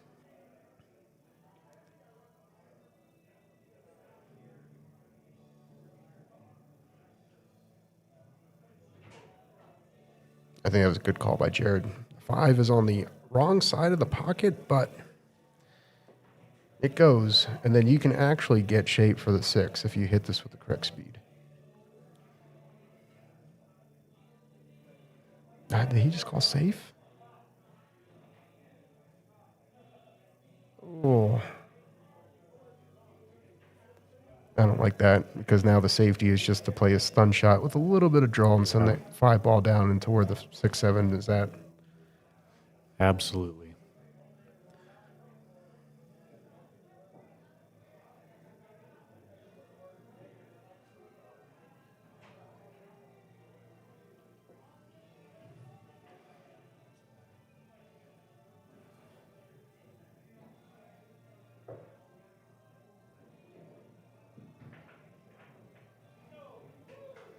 Yep, just like that. Oh. He's lucky he didn't make that because then Jared could have made him shoot again. He could have pushed on the 6. Well, it's not a push. It's the option roll because he's calling safe. He's not intentionally making a ball. So it would technically be accidentally making the 5 after calling safe. Oh, here comes the jump cue. Oh, how exciting. There we go. I mean, this is a pretty simple jump because it's sitting right in the pocket. The hard part is you want to control the jump to leave the cue ball down there for the 6. And you don't want to follow it in. No, yeah, that too. Oh, he clips the 10 on the way up. Yeah, you hit the ball a little thin there. Got to get a little taller there, Jared.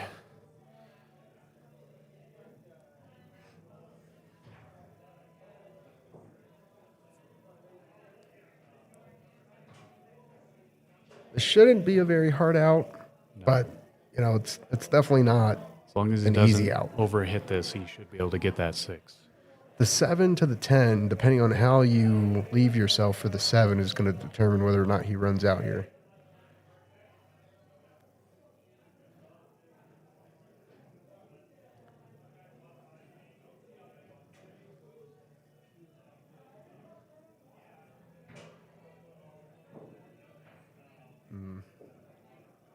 The referee's coming up to get a closer look. Yep. So, oh man, he should just put a little bit of draw. Don't hit it hard.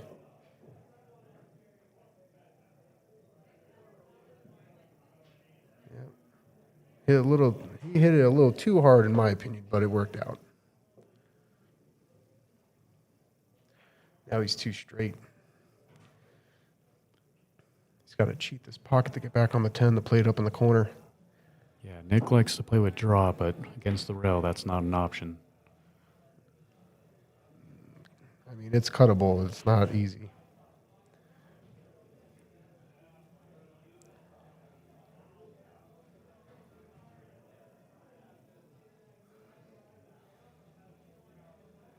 Good shot. Oh, no, he scratched. Okay, so now they have to spot the 10.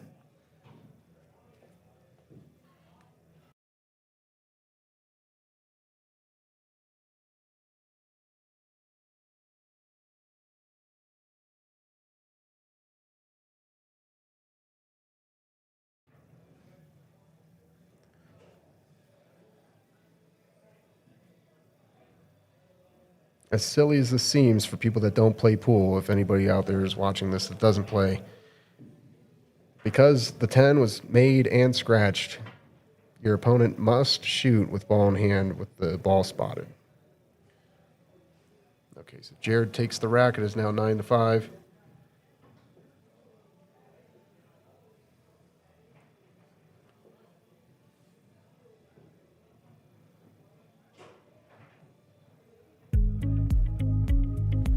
Hollow Insurance is located here at the Mirage. It is a separate area in the lower half of the Mirage. You can't access Hollow Insurance from inside the Mirage, but it is at the same building. Home, auto, life, and umbrella get insured by Hollow.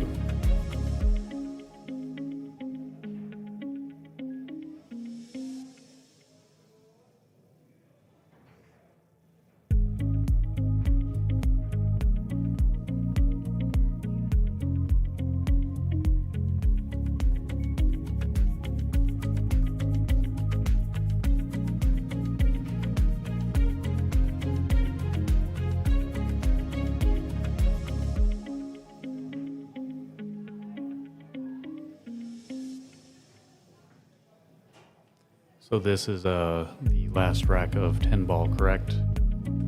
Yes. So after this rack, we will take another 10-minute break. Then they will be going back to an 8 ball race. Yep. They will go back to 8 ball. The only thing that's not, I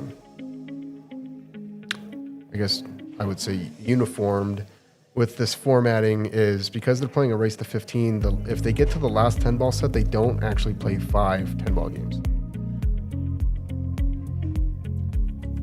Because the math just doesn't math. If you were to do that. Oh, he's going to get hooked behind the 9. Did he make a ball? I don't think he did. He did not. Okay, so Nick will probably, I don't know. I'd push out. You could definitely kick at it, Yeah. but the push would probably be the better option here. This is a hard push because the rack is pretty wide open there. Nothing really is a big problem. The 4-8 combo works pretty well. 1 to the 2, 2 to the 3 is pretty simple. 3 to the 4 can be a little bit difficult, but if you get there, you should be out. Looks like he's going to call push.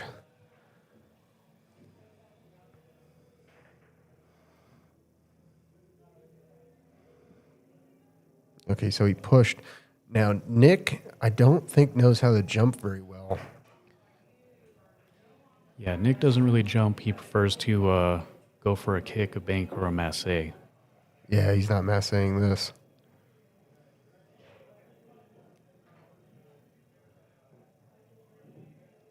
All right, so yeah, Jared opts to make Nick shoot this again. He has to shoot it from where it lies. Now, if he misses the 1, it is a foul.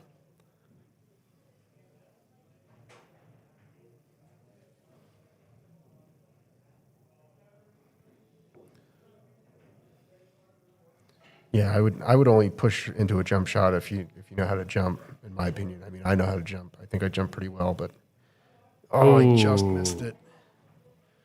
By the hairs on his chinny chin chin.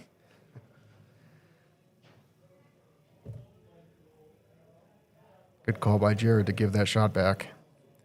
Did tie up the 5-9, but still early in the rack here.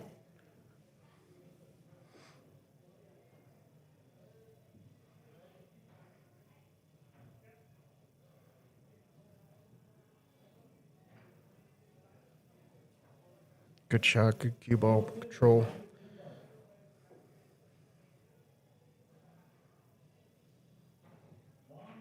Oh. Oh, man, it just trickled in. Yeah, just a little too much on that one. No.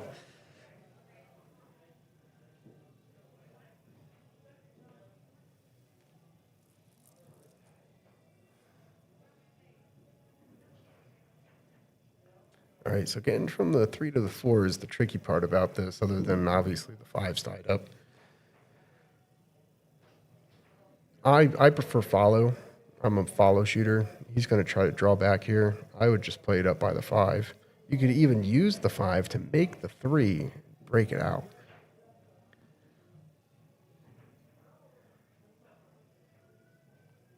So he's setting up the 4-8 combo. Yep. I think the problem here, though, is he may hook himself behind the 6 or the 10. Yeah, he has been hitting a little harder than he should. Oh, that was way too hard. I mean, he got lucky with the 4 coming out. That worked out. Jeez. If only I could get that lucky hitting a ball that hard. I think everybody hopes for that.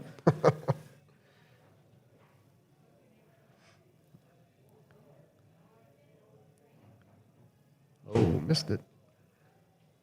Oh, my goodness. What were you saying about luck?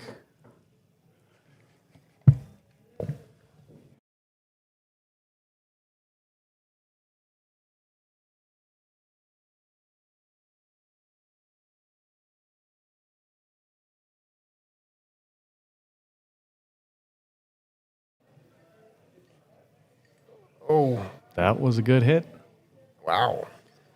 He left it straight in for him, but Nonetheless, it was a good hit. He's got some room there, too, to make the 4 without being right on top of it.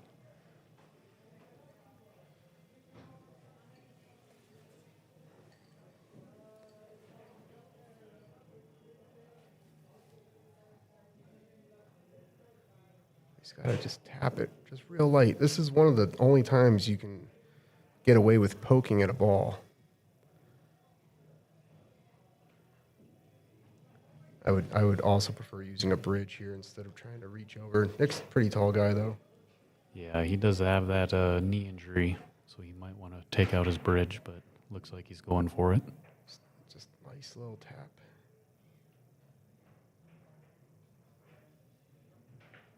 Oh, I mean, he thinned it. It moved.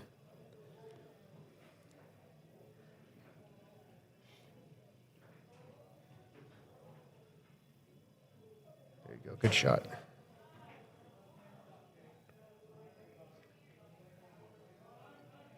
Yeah, he's going to pull back a little bit for the 6 on the side.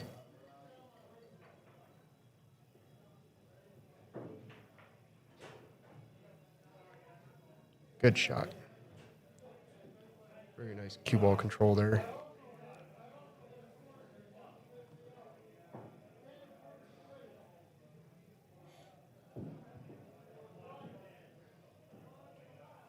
he's getting out a bridge.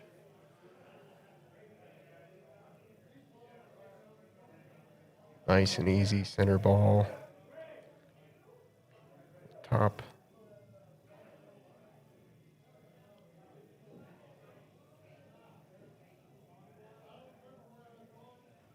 Overhit it by a little bit, but he should be all right. Yeah, he should still get some decent shape on the 10.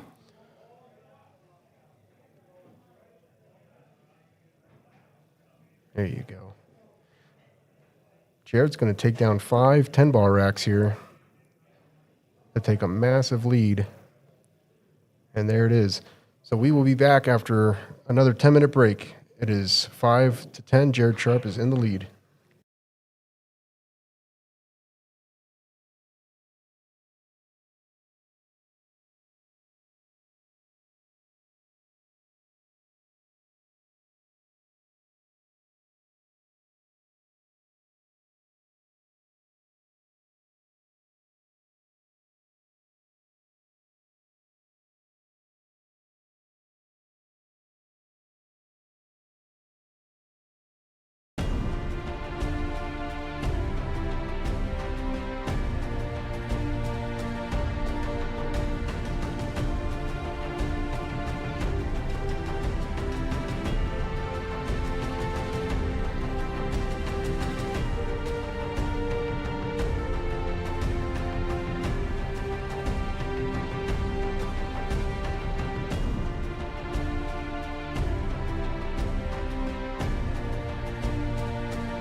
All right, we're back. We're back, and Jared has a massive lead of 10-5. They're playing 8-ball again. I know I forgot to change the what's coming up next on the Be Right Back screen, but we are back into 8-ball. Jared could finish it here if he wins the next 5. Pretty good break. I like solids a lot. Yeah, he has a potential out here.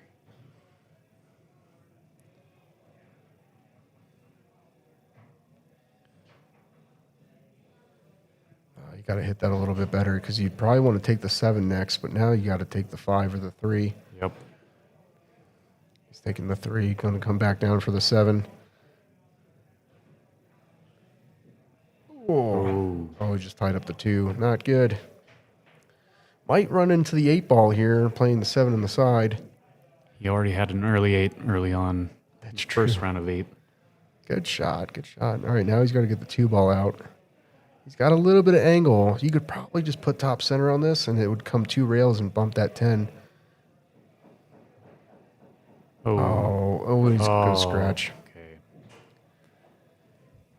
So the rack is still on the table because the 11's on it. The players have the option to keep the rack on the table or ask the ref to move it. Looks like they're opting to just keep the rack on the table. Personally, that's not something I would like to do.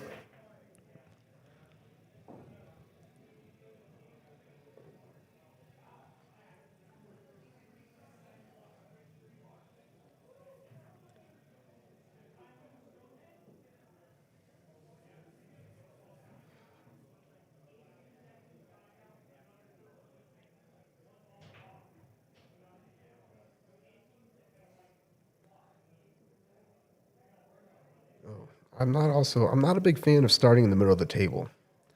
I would like to start at one end and work my way down. Yeah, I agree with that. That's not the ideal to plan your route. Yeah, now he's stuck. What are you going to do? There's not much of a safety you can play. I mean, the 2 doesn't go. The 2 doesn't go, but Jared could at least move it and put it in a better position.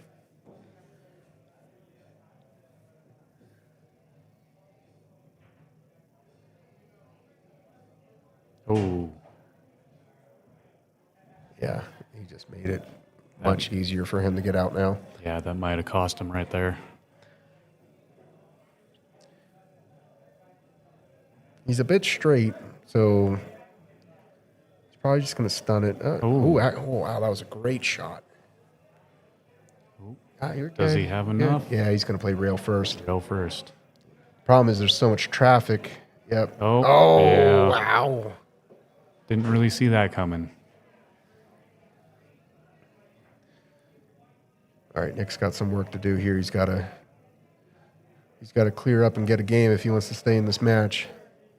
He's got a lot of options here. Yeah, but he just had ball in hand and took the wrong shot. That is true.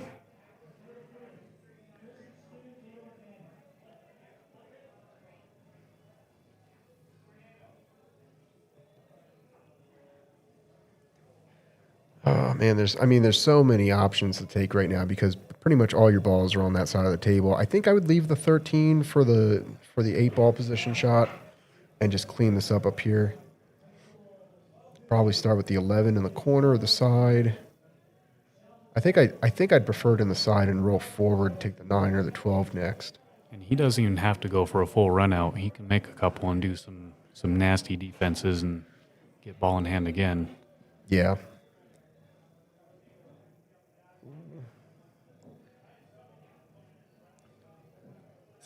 I think he's going to go for it. I don't see him playing safe.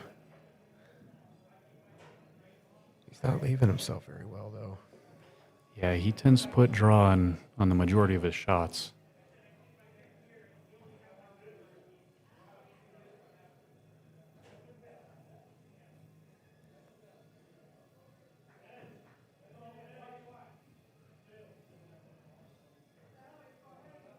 Good shot there. I mean, he's making it work, but it's not pretty.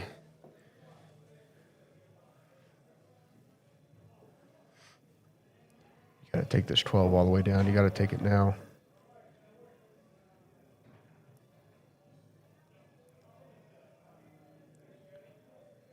If you take that 12 down, you're going to end up right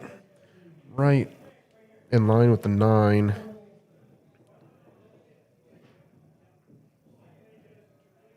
Yep.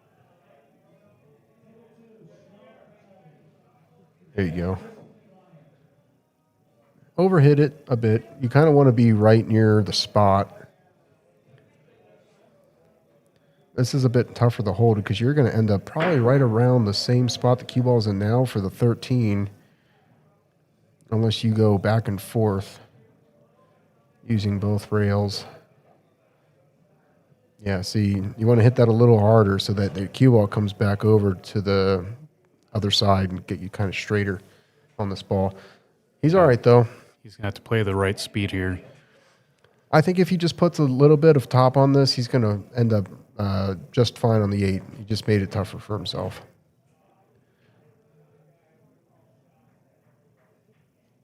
He overhit it. He hit it too hard because if he was right on that rail there, he would have been just fine. A little softer, he would have been ideal.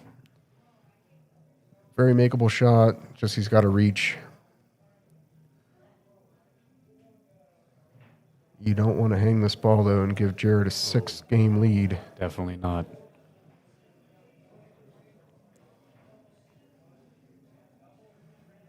And it's good. All right, Nick is back on the board. 6-10. Yeah, you can't ever count Nick out. Ever since he overcame his addiction to fabric softener, he took a new one to optimism. So he's going to hang on as long as he can.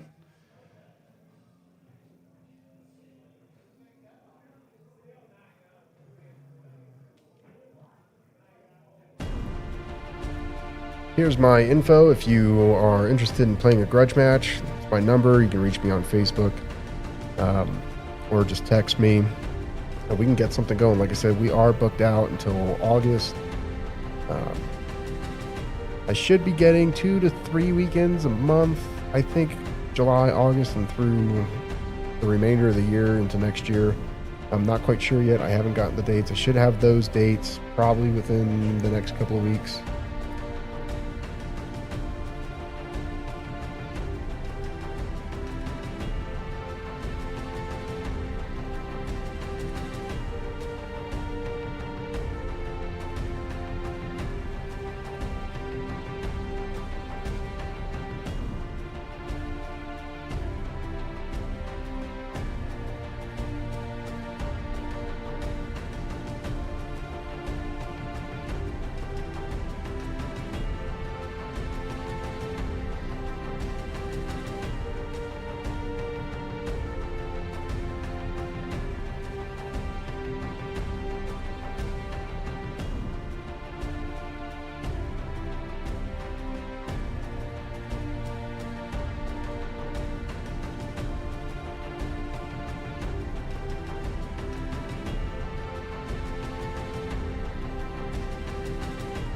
Making sure the rack is good here. It's tight.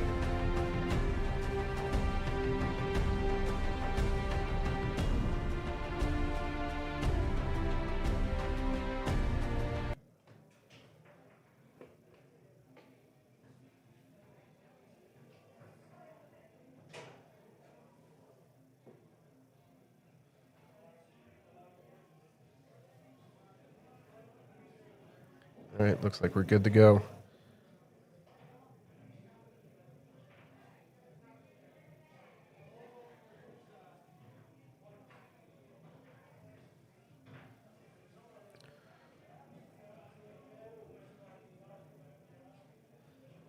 Looks like that 6 is going to drop.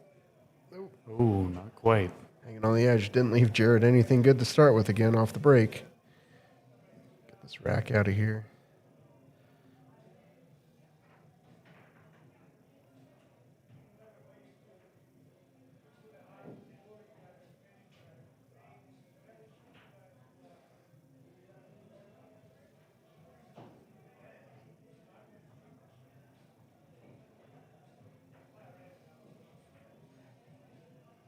Oh, went for the 6. Okay. No, it's not like this is a runnable table. No. So he's totally fine.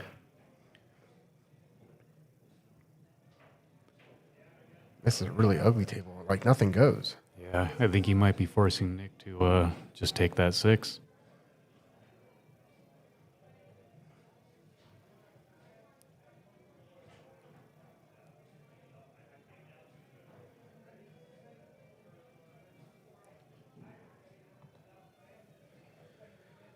He's got shape on the 1. What do you do now? This is going to be a really tough rack to figure out here.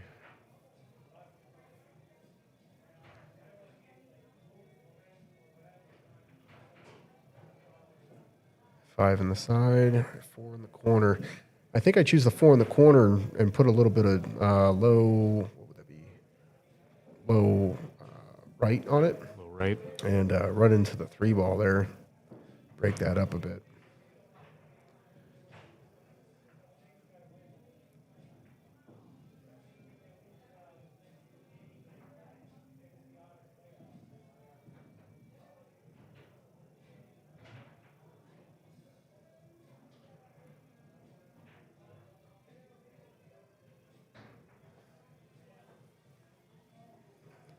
Looks like he's taking that 5 first.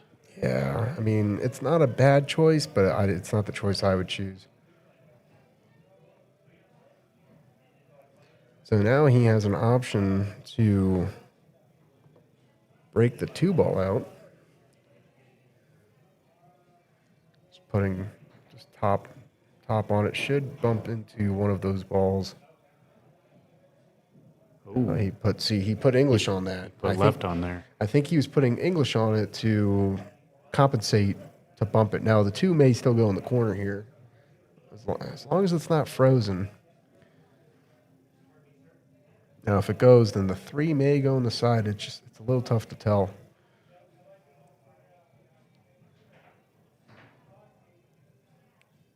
That was well played.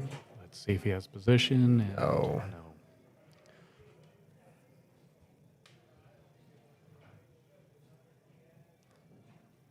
If you can, you could thin this 3 ball with low, with, he's going the other way. I don't like going this way.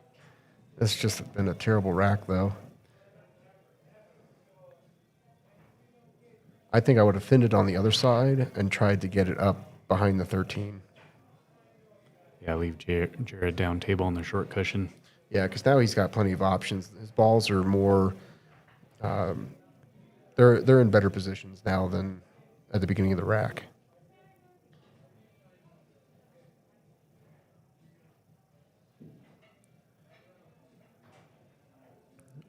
Ooh, I mean, he's got options. I think he was trying to get on the 13. He was. He wanted to split that apart.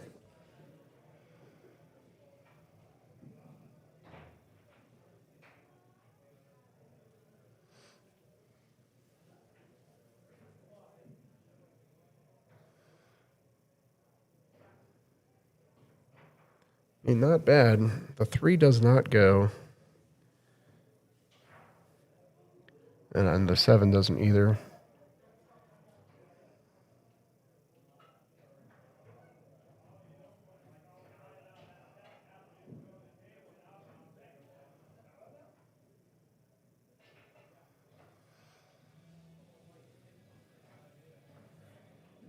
He can definitely try to slow roll the 7 to the rail and have it park in front of the pocket. It might be his best bet. It's way too hard. It was Way super too hard. Now you got a ball on each side of the table, man. That makes his run out way harder.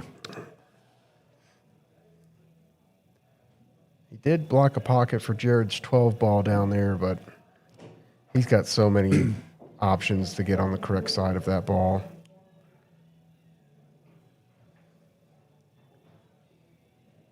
That wasn't very ideal there. So I'd take the 10 now. Yep. Follow it forward. And you should be on the 12. Yeah, he was putting bottom on it. Why? Try to get that 12 ball out of there.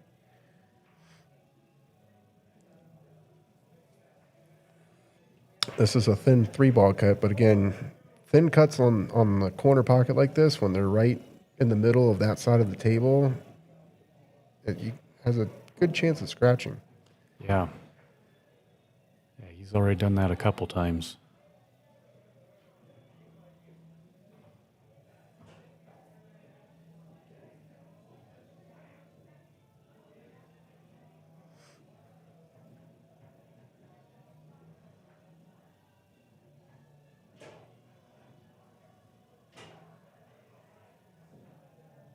That's a good shot.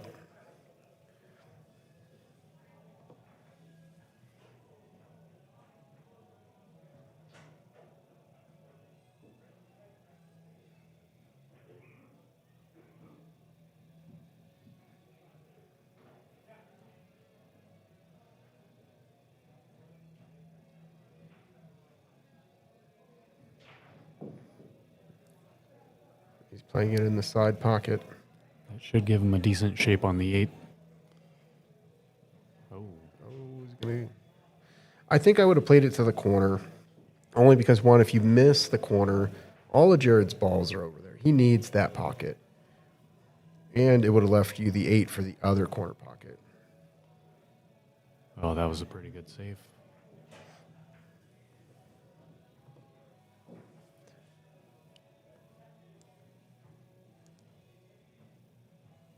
If this was me, I'd be jumping this, but I know Nick hasn't really practiced jumping too much. You might be able to bank it to this bottom corner here. Yeah, thin it.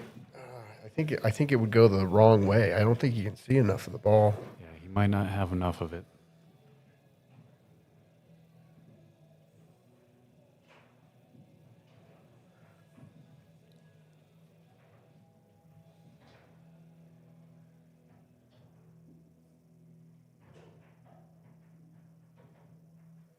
Where did he call it? Did he call it in the side? I couldn't tell if he was pointing to the side or the corner. I would assume it'd be the side. Oh, Missed the whole ball.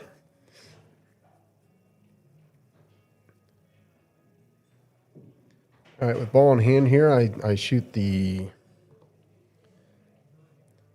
12 in the side. Play the 10, 11, 14, 13, and then you got all the pockets for the 8.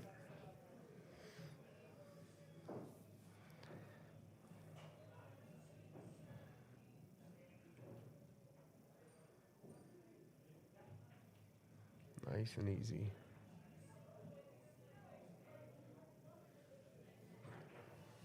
yep, just like he drew up. Good angle here for the 13.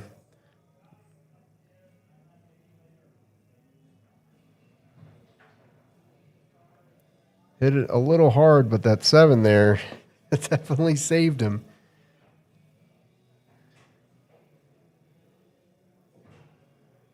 All right, it is 11-6.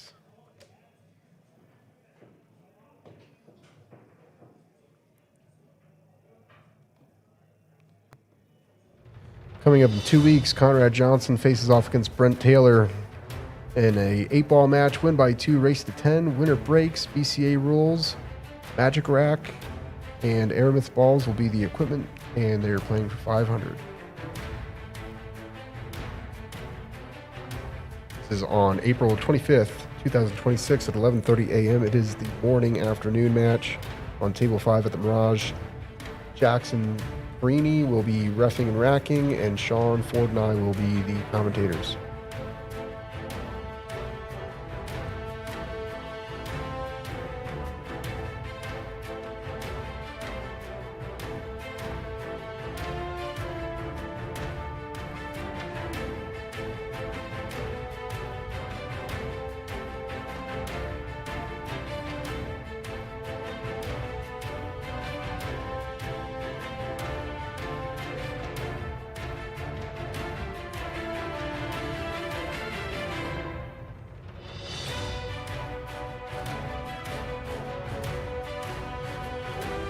I think this has been a pretty good race so far.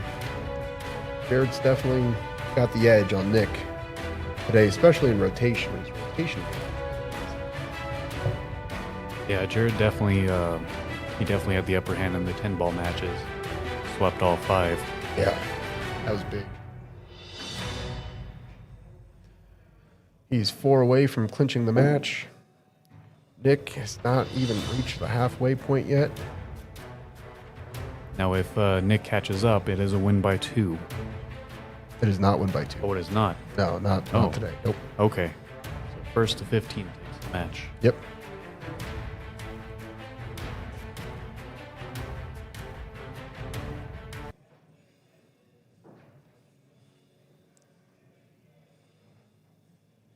Rebecca's doing a great job making sure that rack is as tight as it can be.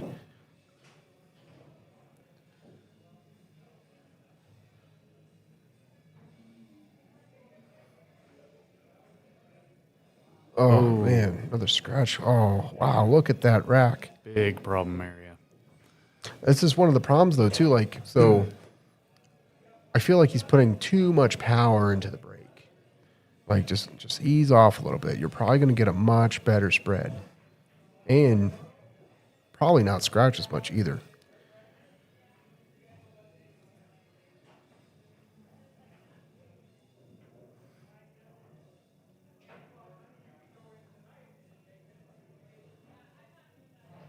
There's no good ball here. I mean, solids is the way to go, but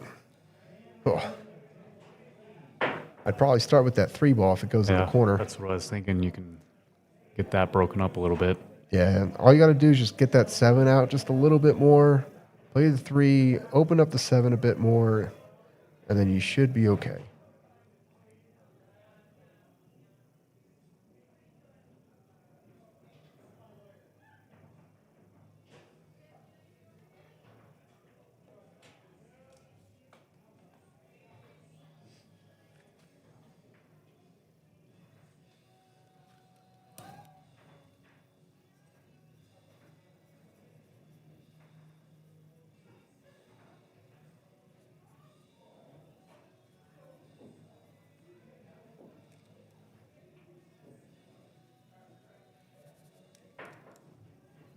Oh. And he scratches on the 1. Oh, no. Well, at least he took solids. Now, I can't tell if that 9 ball goes to the corner, but if it does, he can get a breakout right here as well. Oh, wait, it's still open. No, he made the 4 ball. Oh, he did make the scratched 4 on the ball? 1. Oh, okay. Never mind. Sorry. I was looking at something else. I missed the 4 ball. So he went for that 9, didn't get it, but broke up part of the problem.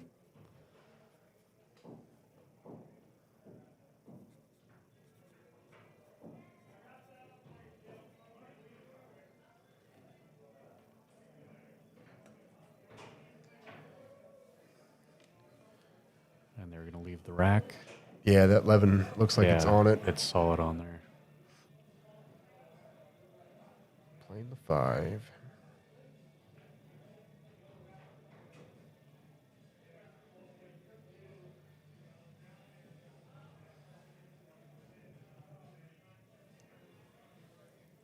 It's got to shoot over the ball here to get on the 6. And reaching. Yeah, nobody ever likes shooting over a ball.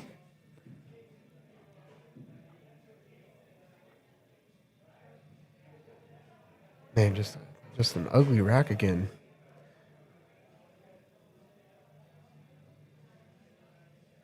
All right, she's going to try to get the rack off here. Looks like the 11 moved just enough.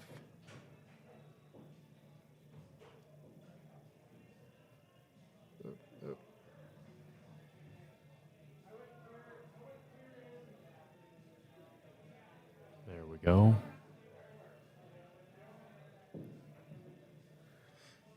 All right.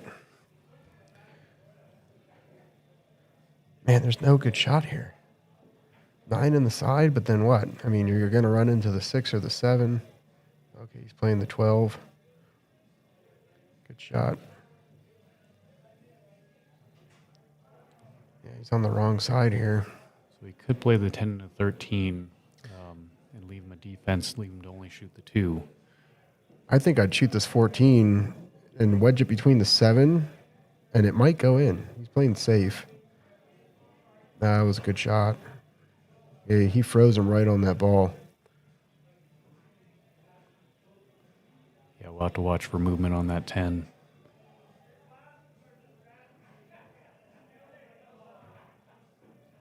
He's probably not going to even shoot. He's going to shoot away from it for sure.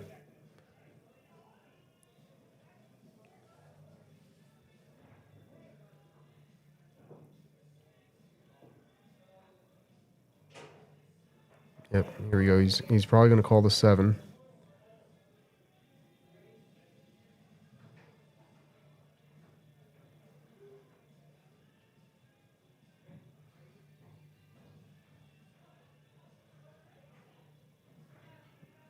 Not a bad attempt, I mean, considering you're shooting over a ball. That was a good hit. This 11 ball might go on the side. Got to be a little careful with the 3 right there. He's not going for it. Got to move those balls, though, Jared.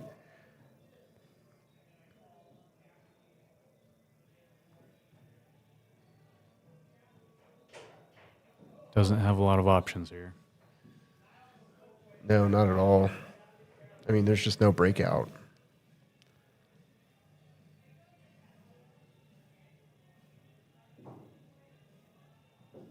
Shoot the 14 between the 2.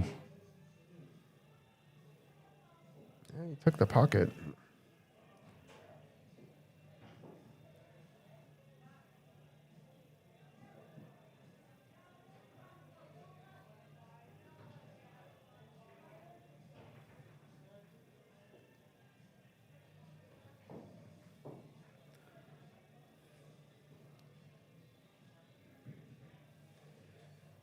Oh, man, he's shooting over ball again. I think here you call safe and just make the ball. Try to move that, put that cue up back here behind the 8. Yeah, try to leave the 2 somewhere near a pocket. No, I'd make it. I'd just make it.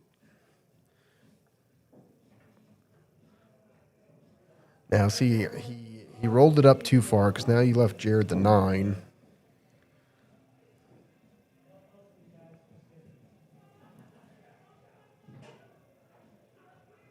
Oh, he's going to scratch. Oh.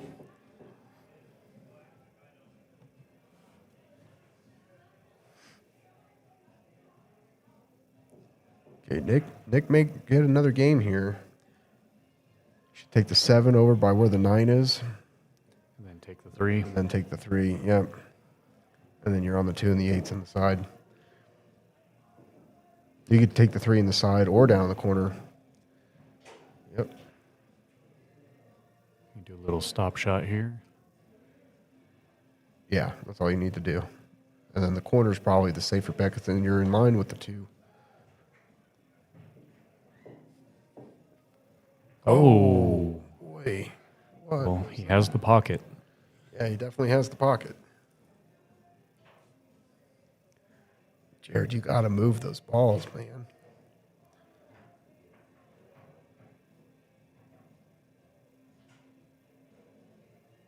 Just enough.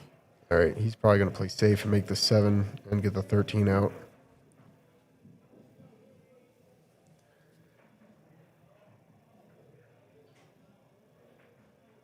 Oh, you got to hit it better than that.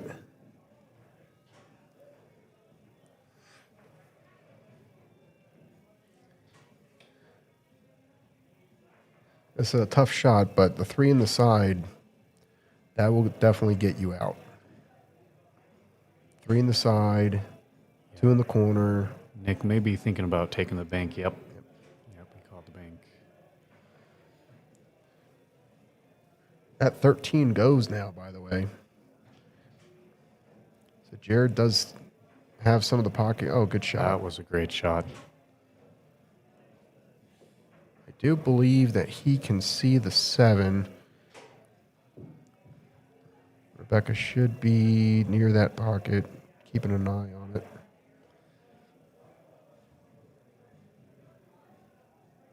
Oh, he's going to play the combo. Oh, wow. I don't know. Oh, I don't really. That's pretty bold.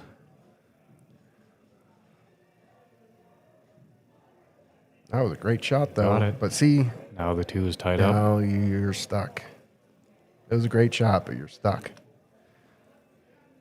He could probably play it off the 13, rail first into the 2, pots the 13, pots it off the 13. Nope. You have to hit the rail sooner. Yeah, he didn't want to hit the rail. Yeah, he hit the rail way too late. Yeah.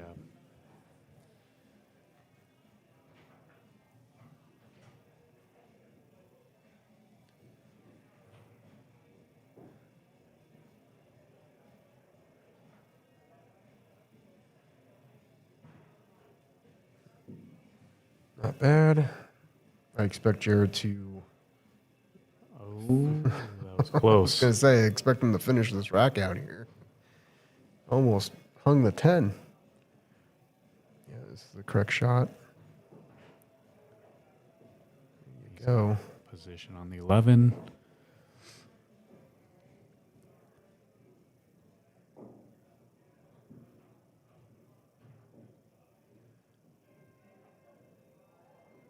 Big bounce. There it is.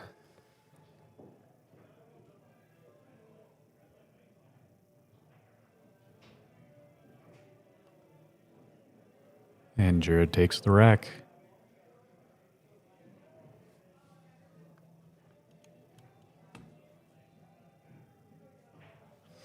Twelve to 6, widening that gap. I did notice that Jared is tending to take more time on his shots. That seems to have proved his game from early on. Yeah, he's slowing down just a little bit. Still shooting a little fast.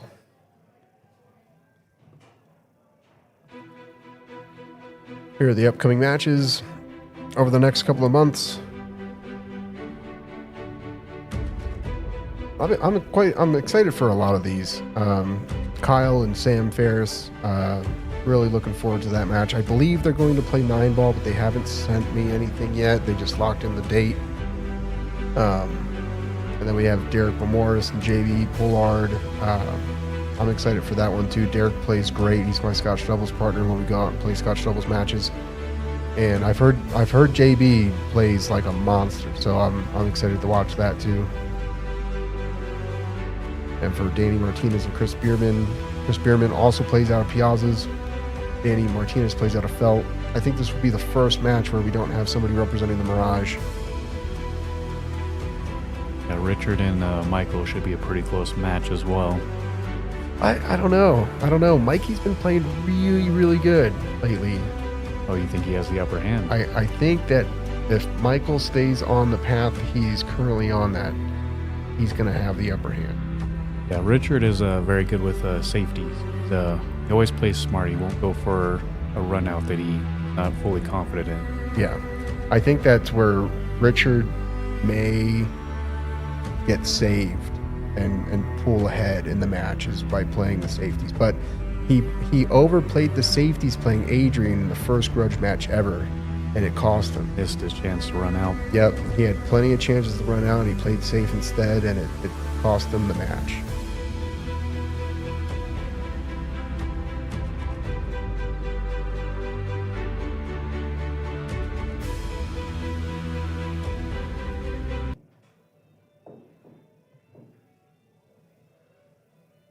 So if anybody watching online is interested in setting up a Grudge match, go ahead and type in a thumbs up emoji, and Derek will keep an eye on that, and they'll get you scheduled. Yeah, or you can just reach me at my number, and then I can give you any details you want to know. If you give a thumbs up emoji, I'll try to reach out on Facebook.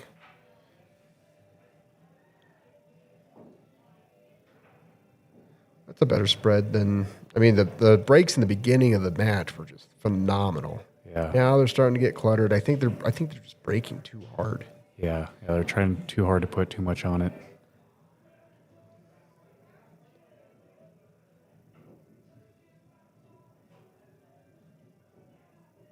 The only problem here is the 5, and you can get on it right now. Just top center on the 6, roll down, play the 5 on the side of the corner.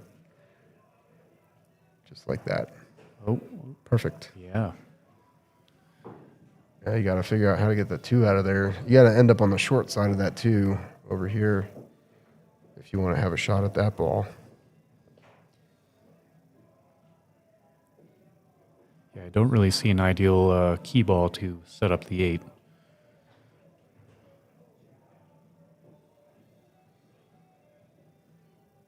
He's looking at the 2. I don't think that goes.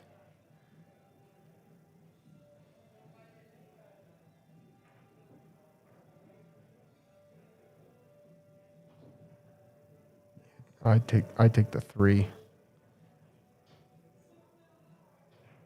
I would take the 3, try to wrap it around the 1, play the 7 on the side, and then you can get down there and either break the 2 out or get on that short side. He's going for it. I just don't think it goes. Yep. Did not go. He got it out, though. But he did leave the table wide open for Jared. He did. That was the only thing holding Jared from having a perfect run out.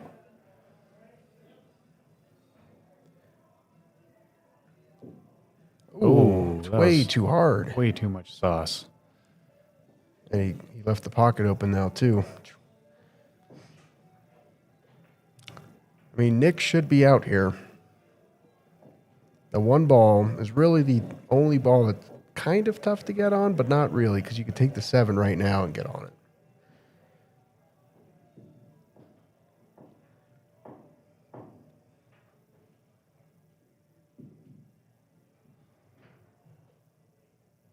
I would definitely take the 7 right now.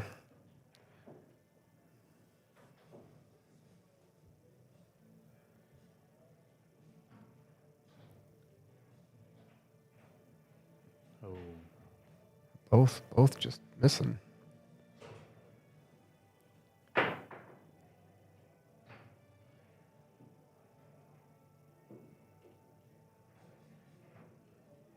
What do you call it? You call it the 15? Oh, that's a long straight shot there. Blocks the 2. Oh. We're going to end up in a safety battle here. yeah. Yeah, between the 1 and the 2. Nick's got to play the 2 now. His best bet is to make the 15, push the 2 in front of the pocket, and hope Jared doesn't run out. He could potentially get the 2 to follow in. Yeah, but then what are you going to do? Because Jared's 12 ball is blocking the pocket he needs up there.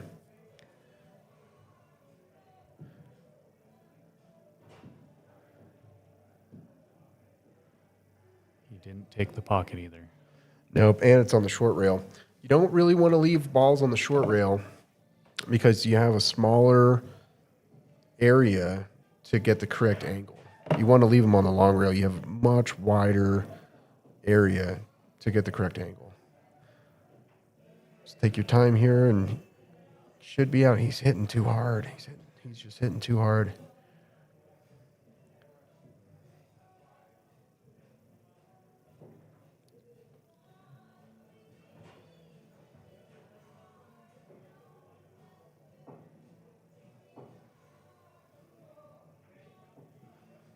Oh, no.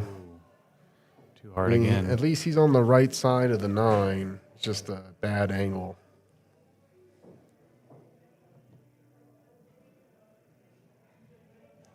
Oh, What did was he that? just miss that completely? He must have miscued. Because that was way off. Yeah, at first I thought he was kicking at it. I was like, no, that's just weird.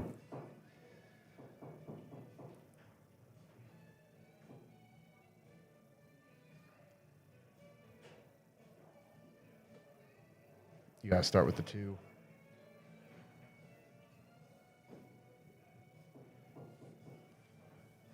I think I'd play the 2, and then the 3, and then the 7, and then the 1, and slide across table for the 8. That's how I think I'd play this out. Yeah, the 2 is definitely the harder ball to get to. Well, he'll be able to get on it with the 7, but if you hit it wrong, you get way too close to the 8. Now he's on the wrong side of the 7. That made it even worse. You're going to have to slow roll this in, pocket speed, just to even get a look at the 2 on the correct side.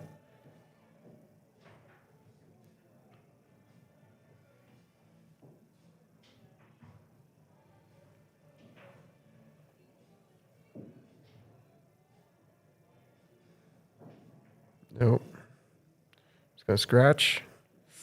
Ooh. Uh-oh. Jared should pull another game out here.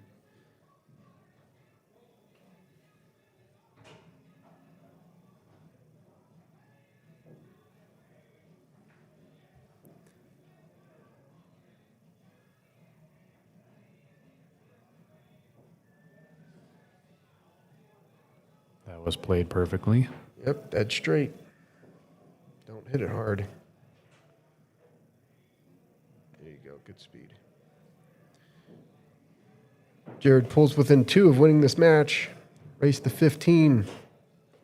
After the next rack, it is a 10-minute break. Even though Jared may be on the hill and only need to play one more game, they will take a 10-minute break. And then they proceed to 9-ball, correct? Yeah, the next after this will be 9-ball. So if Jared wins this rack, and they may only need to play one more rack of 9-ball.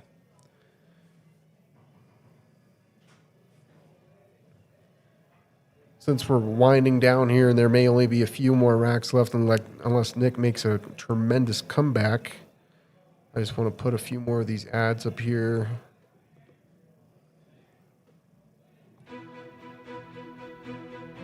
Oh, I just showed that one. That's the one I meant to put up. Danny Martinez and Chris Bierman are playing in 2 weeks on April 25th, 6 p.m. They are playing 8-ball and 9-ball. Race to 15 alternate break. BCA rules. The only alternate rules to this are going to be call 9, no 9 on the snaps, and if you scratch on the break, not the 8, if you scratch on the break, it's behind the line. Other than that, typical BCA rules, they are using a diamond rack. They do not want to play with the magic rack, and they will be playing with the balls that we are currently playing with right now. Kylie Pelzer will ref and rack that match, and myself and Aaron Erfman will commentate.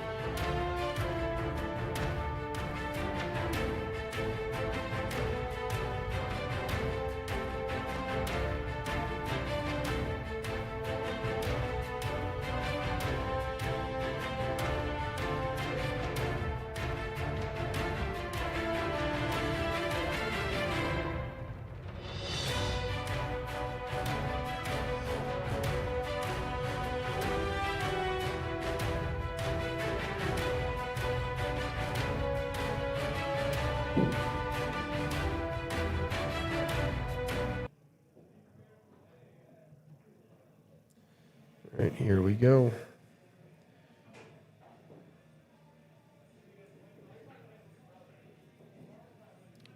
Thank you, Megan. Yeah, breaking too hard. Yeah, it seems like the problem area is always the center of the rack. It's just because it's breaking too hard. It's not allowing the momentum to flow through the balls. Yeah, so they're going to leave it. I mean, you kind of have to leave it with how the balls are laying on it. He's going to break it out right here. There you go. Should be able to move it now, even though he's stuck on the 12.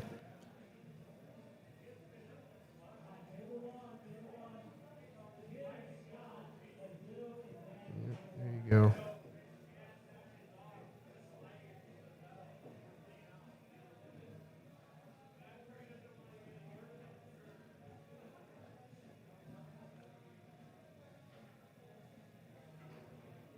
Yeah, he's really stuck here. There's really nothing to shoot at. Yeah, you might have to shoot over the ball and kick at the 1.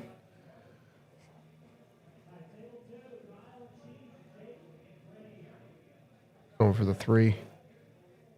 Ooh, good try. Good hit, though. Didn't leave Nick really anything to start with except for reaching for that 13. You want to leave yourself right in the middle of the table here and play the 9-ball next.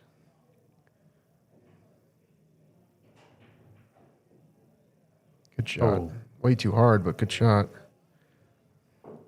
Yeah, when you're that close to the cushion, you don't have to put that much on it for it to come back around the table. Yeah. Now I'd take the 10 here. You want to only take the 9 if you're like dead straight on it so that you can sit there and play the 15, 11. Yeah.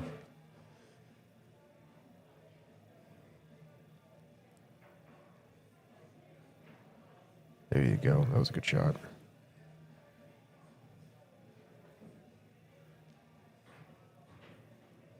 I think I take the 14 here.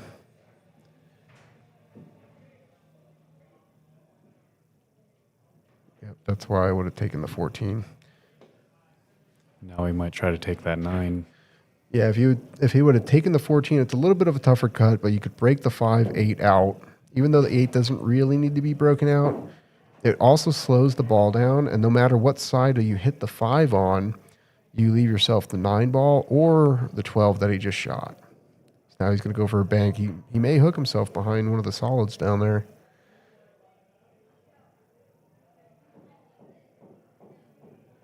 That was close. Yeah, but see, he would have had no shot. Yeah. Didn't really give Jared much to start with, except for the 1. It's on a bad angle. He could stun over and potentially take the 5. He bumped it. He bumped it good. He's got great position on the 5.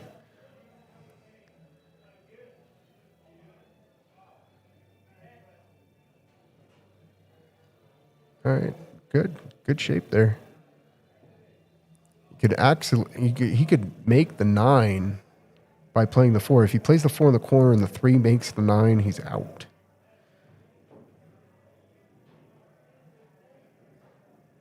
Oh, he's going for it? Oh, no, cut the 4. Is he going to carry him? Hey, Charlie. Thanks for commentating this morning, man. I opened the pocket up a little bit. Didn't give Nick anything really to shoot at here. I think you could take the 15 into the 9. He's going to mass A this. If he hits the rail just right, he's good. Oh. Yep, there it was. Oh. Hooked himself. That brushed the 3, didn't it? Did he call safe? He must have called safe.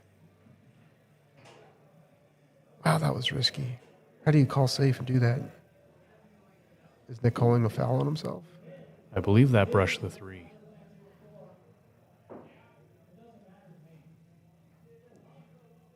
We might be going to a review here.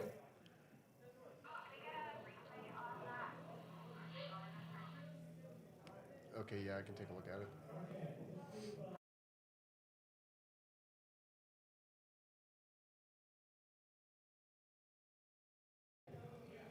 We're going to pause the match for a moment and take a replay at the 3, make sure it did not move.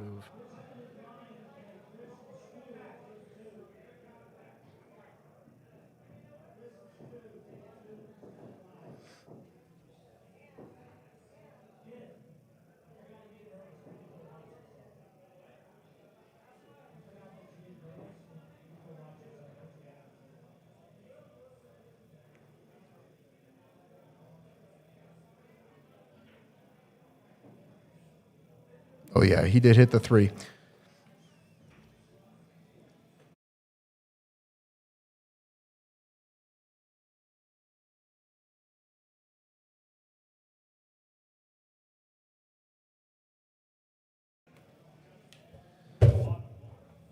Here at the Grudge match, you can ask for a instant replay. We will take a look at it to make sure the right call is being made. We do not want anybody to be upset if there's a call that they think should have gone the other way.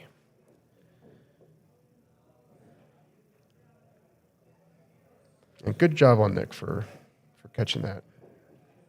I was so focused on the 14, I didn't even see the 3 move.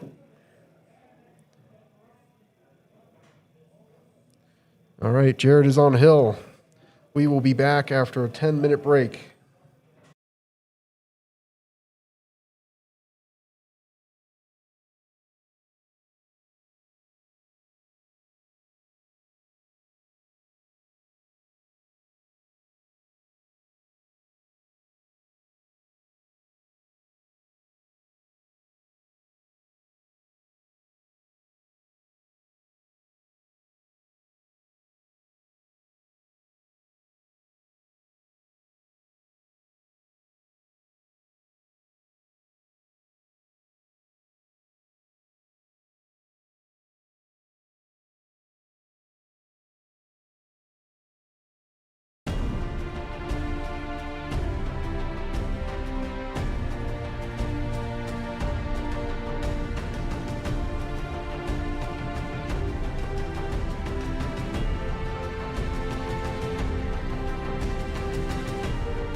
All right, and we're back. It is 6-14. Jared is on the hill, breaking, now playing 9-ball again. All he needs to do is win one game. This could be the whole match right here. Oh, that is not a legal break.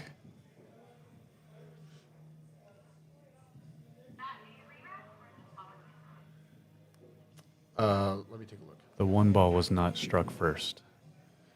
Oh, then it's a re-rack. If the one wasn't struck first, it's a re-rack.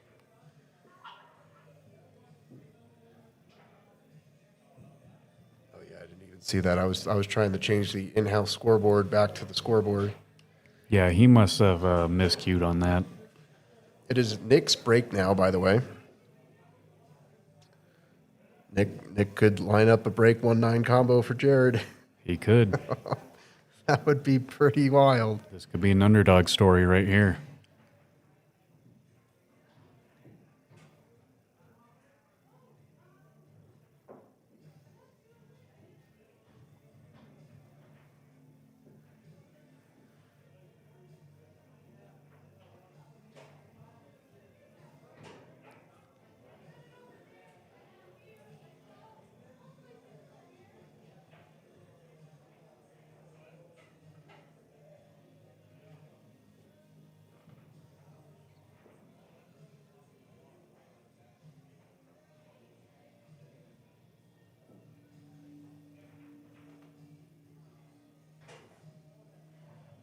Oh, your wife's watching. Is that right? Yeah, she's looks like she's enjoying the commentary. Oh, that was close. That 9 almost went.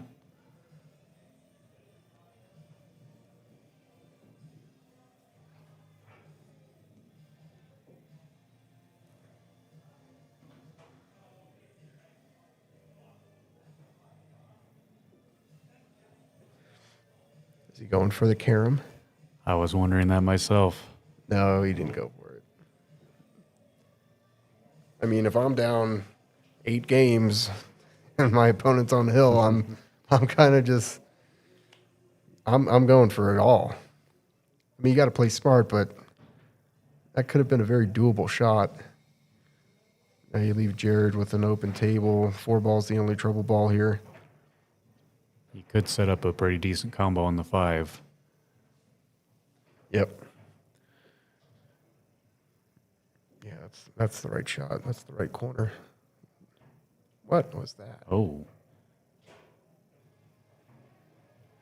Okay, now he's going to leave Nick to play the 4-5.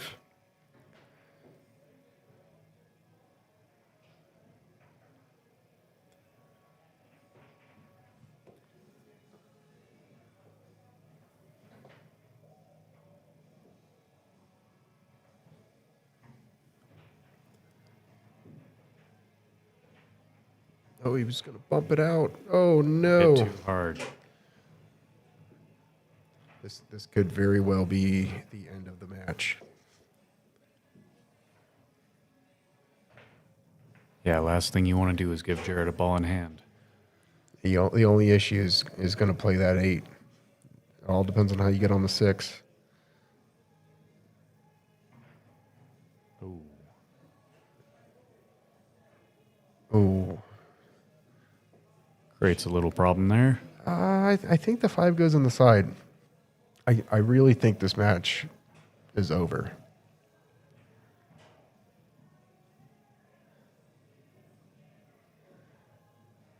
Yep, you're going to run into the 6 here and bump it towards the center of the table. Oh, no. Got lucky with the leave. Again, this is where if you want to get out of these situations, you need to learn how to jump a ball. Because this is such an easy jump.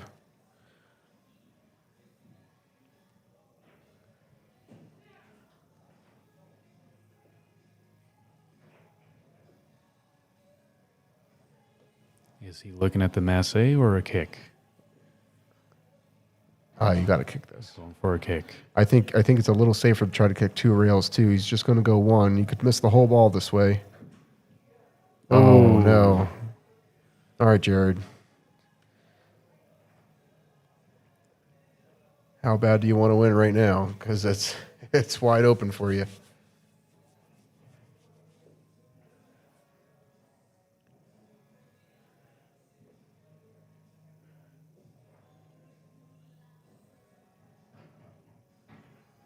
A little harder would have been nice there, but... Oh, no. He just doesn't want to win right now. He might be a little too relaxed with his lead. I think you're right. He's like, oh, I can't miss from here.